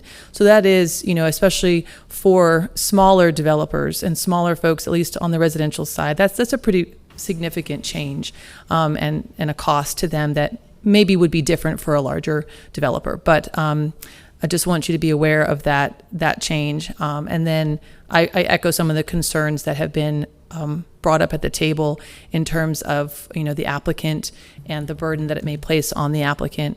I think where it's placed in the timing, being after the completed application and before Planning Commission is great. So thank you. Take your time. Don't rush it. It's been since 1974. Yes, since thank the you. CAC. I appreciate it. Yes. So please come forward. Right, Michael Birch, not here on behalf of anybody, although. Thanks, Michael. And you're done. I understand. And thank you for coming. I don't take it personally. Not here on behalf of any client, although I believe Chad Essex said I could speak for him as well. In that, generally supportive of the way it is currently drafted, the time period that second meeting falls in, understanding that folks within 1,000 feet can be interested in a case, and so vetting that out earlier in the process is great. I would say this was more kind of in the spirit of, can we get to a point today that folks would be comfortable moving this forward, and that is if there was any concern about the distinction between high impact cases and non-high impact cases, that I think the vast majority of the cases that are being filed these days would be in that high impact. So just getting rid of that distinction and having the 1,000-foot requirement, second meeting requirement for all cases, again, I think would be fine. I've talked to a number of folks, and that works for them, especially just given the process kind of after filing at this point. It's helpful to identify folks who may be interested in the case that may see the property posted but may not be within the 500 feet. So there's support for that. So can you, I'm not sure I am clear. Are you Yeah. saying that you think that we don't need the larger impactful cases distinction, that we can just say all zoning cases Right. should come through this process? Yeah, okay. Yeah. So starting at 1,000 feet at the beginning? Well, I think we're talking about this text change is focused on that second meeting. So just having that 1,000-foot requirement for all cases. All cases, Yeah. all zoning cases. Yeah. So I know that the city's idea around having large and small impact cases and making the distinction is to not overly burden the small cases, where somebody doesn't necessarily hire a land use attorney. And I was actually wondering your opinion. Do you think that some of these smaller cases would also be open to compliance with having the second meeting for their cases as well? I do, and I think whether a land use attorney is involved or not,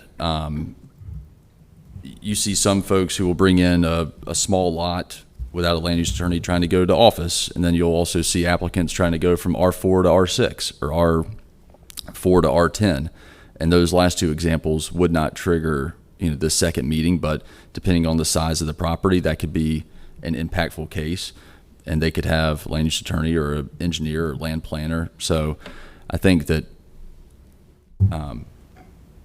it is costly. It is costly to secure a meeting location. Even city community centers run about $200 for a 2-hour time slot, and the postage, once we go to 1,000 feet, will be more expensive than it has been in the past. But when you look at the process as a whole, and if applicants are not going to CAC meetings, even though applicants only have to attend usually 2 CAC meetings, I'd say more than half the time that gets pushed to more than 2 CAC meetings, and at the very least, more than 2 months to accomplish 2 CAC meetings. As y'all see, probably more than half of your cases that come to you for the first time ask to be deferred for at least 2, 4, 6, 8 weeks. And so I think the overall time savings on process far outweighs kind of the cost of having to secure an additional meeting location and doing postage and notice. So. And it, I think that the relative cost to, something that I'm curious about is, I think that this might make more sense to move forward, but I think that there's other things like with smaller projects, like it's my understanding that it's a flat fee, like for a rezoning, which even if you're doing like a 1/4 acre to try and add a few units or allow a different use, it's the same as 25 acres. And it's thousands of dollars. Mm-hmm. And so, so I think that relative to cost of Wrap up. postage, it's not Okay. a significant impact. So is there anybody else here who came to speak to this today? All right, so we're hitting 12:30, and so I think we're going to lose 2 of us, and so we're going to lose quorum. So I want to just quickly say that my concerns about this text change go to the fact that both neighborhood meetings now, but particularly the second one, are run by the applicant. We don't have any assurance that the staff will even attend, but hopefully they will. And I believe these meetings should properly be run by staff. I think one of the strengths of the CAC process is that people who come to a rezoning case for the first time ever in their lives and have never heard the language of the UDO, the comp plan, RX, CX, NX, staff can walk them through that. And it's a learning process, and the virtue of having 2 meetings is you hear it the first time, the meeting ends, you get to talk about it with your neighbors, with the applicant, with others, and you come back a second time with a deeper understanding. We're losing that now with the abolition of the CACs, but I think we can get some of that back if staff runs these meetings.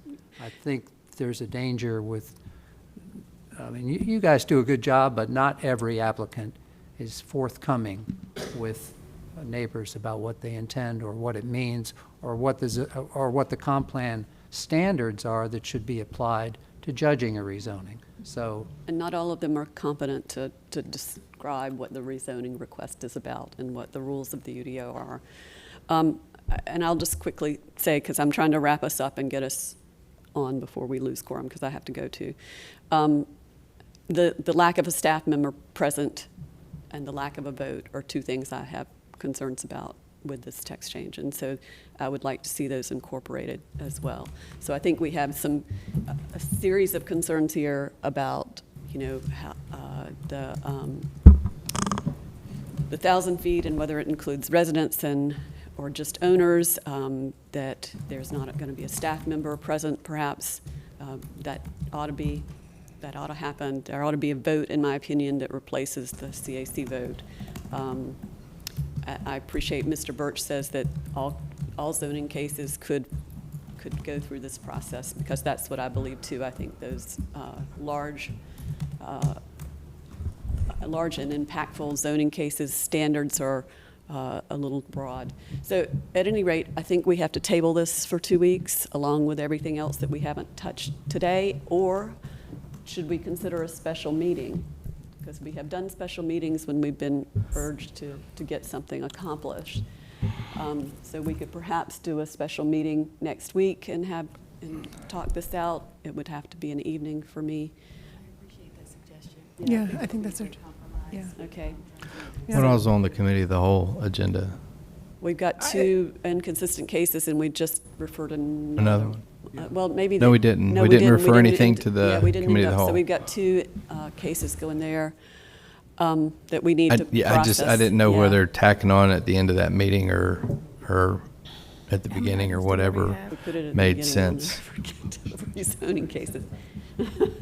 That just won't happen. So I would prefer a special Yeah. meeting just for this. I would also request that the city council consider extending the time period for CACs for another 45 days, so we have time to work through some of this. So those are my suggestions.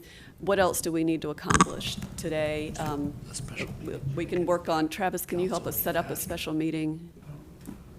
Or can someone help us set up a special meeting? We can certainly look to do so. I need to clarify, is the intent to still deliver this recommendation by the 3rd of March? That would be fantastic. I would like to do that, but Yeah. that is what, next Tuesday? Yeah. Yes. That's right. So we would have to meet tomorrow night, because we've got committee of the whole on Thursday night, and I That's can't right. imagine us getting together on Friday or Saturday or Sunday. Right. So your options are discuss it at Committee of the Whole on Thursday.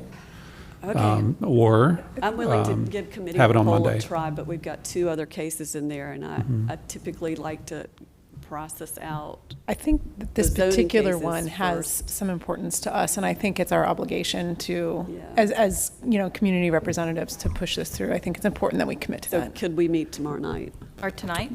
I could do tonight, I could do tomorrow night. I'm committed to this process, so. So we can't, we I can don't do meet the committee notice of the whole. requirements. Hold on, I'm wait, sorry? wait.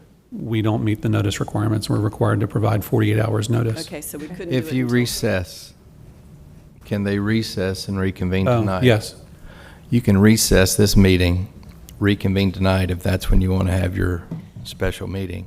You would just recess, reconvene tonight, and then no additional. Here comes I Bynum. can't do it tonight. I have a meeting at 7 tonight, so. We just need quorum on this too, right? I mean, I know this is important to everybody, but Yeah, it I is. mean, I would, if we're going to try to do it this week, I would put it in committee of the whole. I think that would be. All right. Can So we let's- make a final Can- recommendation to council out of Committee of the Whole? Well, what I was going to suggest is you have your special meeting At Committee of the Whole. at the committee of the whole. Okay. And Or a then, recessed meeting. Yeah. right. Yeah, It wouldn't be Can you recessed. recess I to think it? it would be. No, we can meet the 48-hour requirement for Committee of the Whole Okay. between now and 4 o'clock. But it wouldn't be committee of the whole, it'd be a special meeting. Yes. But it would be a Special planning special commission. meeting that met We at the could same still- time as committee of the whole. Then when you take, Okay.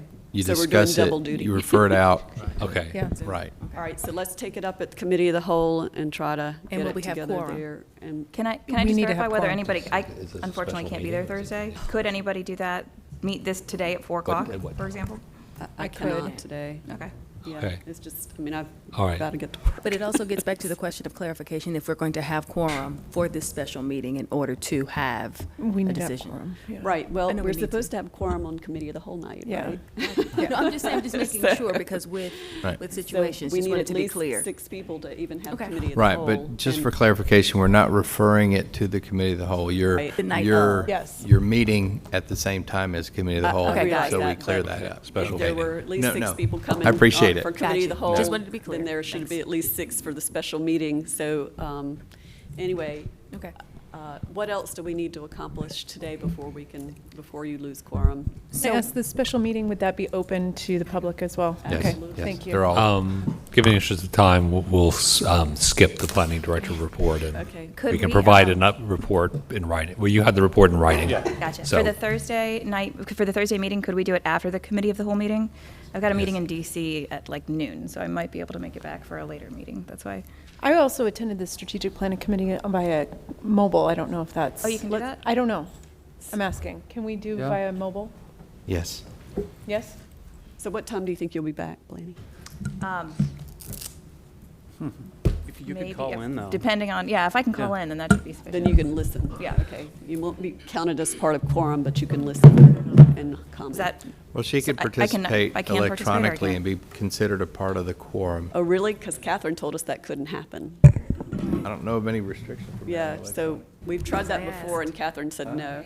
If it is the deciding vote and they're not here, then there's a problem. So Okay. as long as you don't vote and the person who is not here, it doesn't Okay. Okay, all right. So Gotcha. we've got a plan, and I gotta. I know. I gotta go to work. My meeting starts at noon. I have probably done at meetings. 2 from DC. Be safe. All right. Don't think I'm going to Meeting skip my adjourned. report on the Strategic Planning Committee. Big success.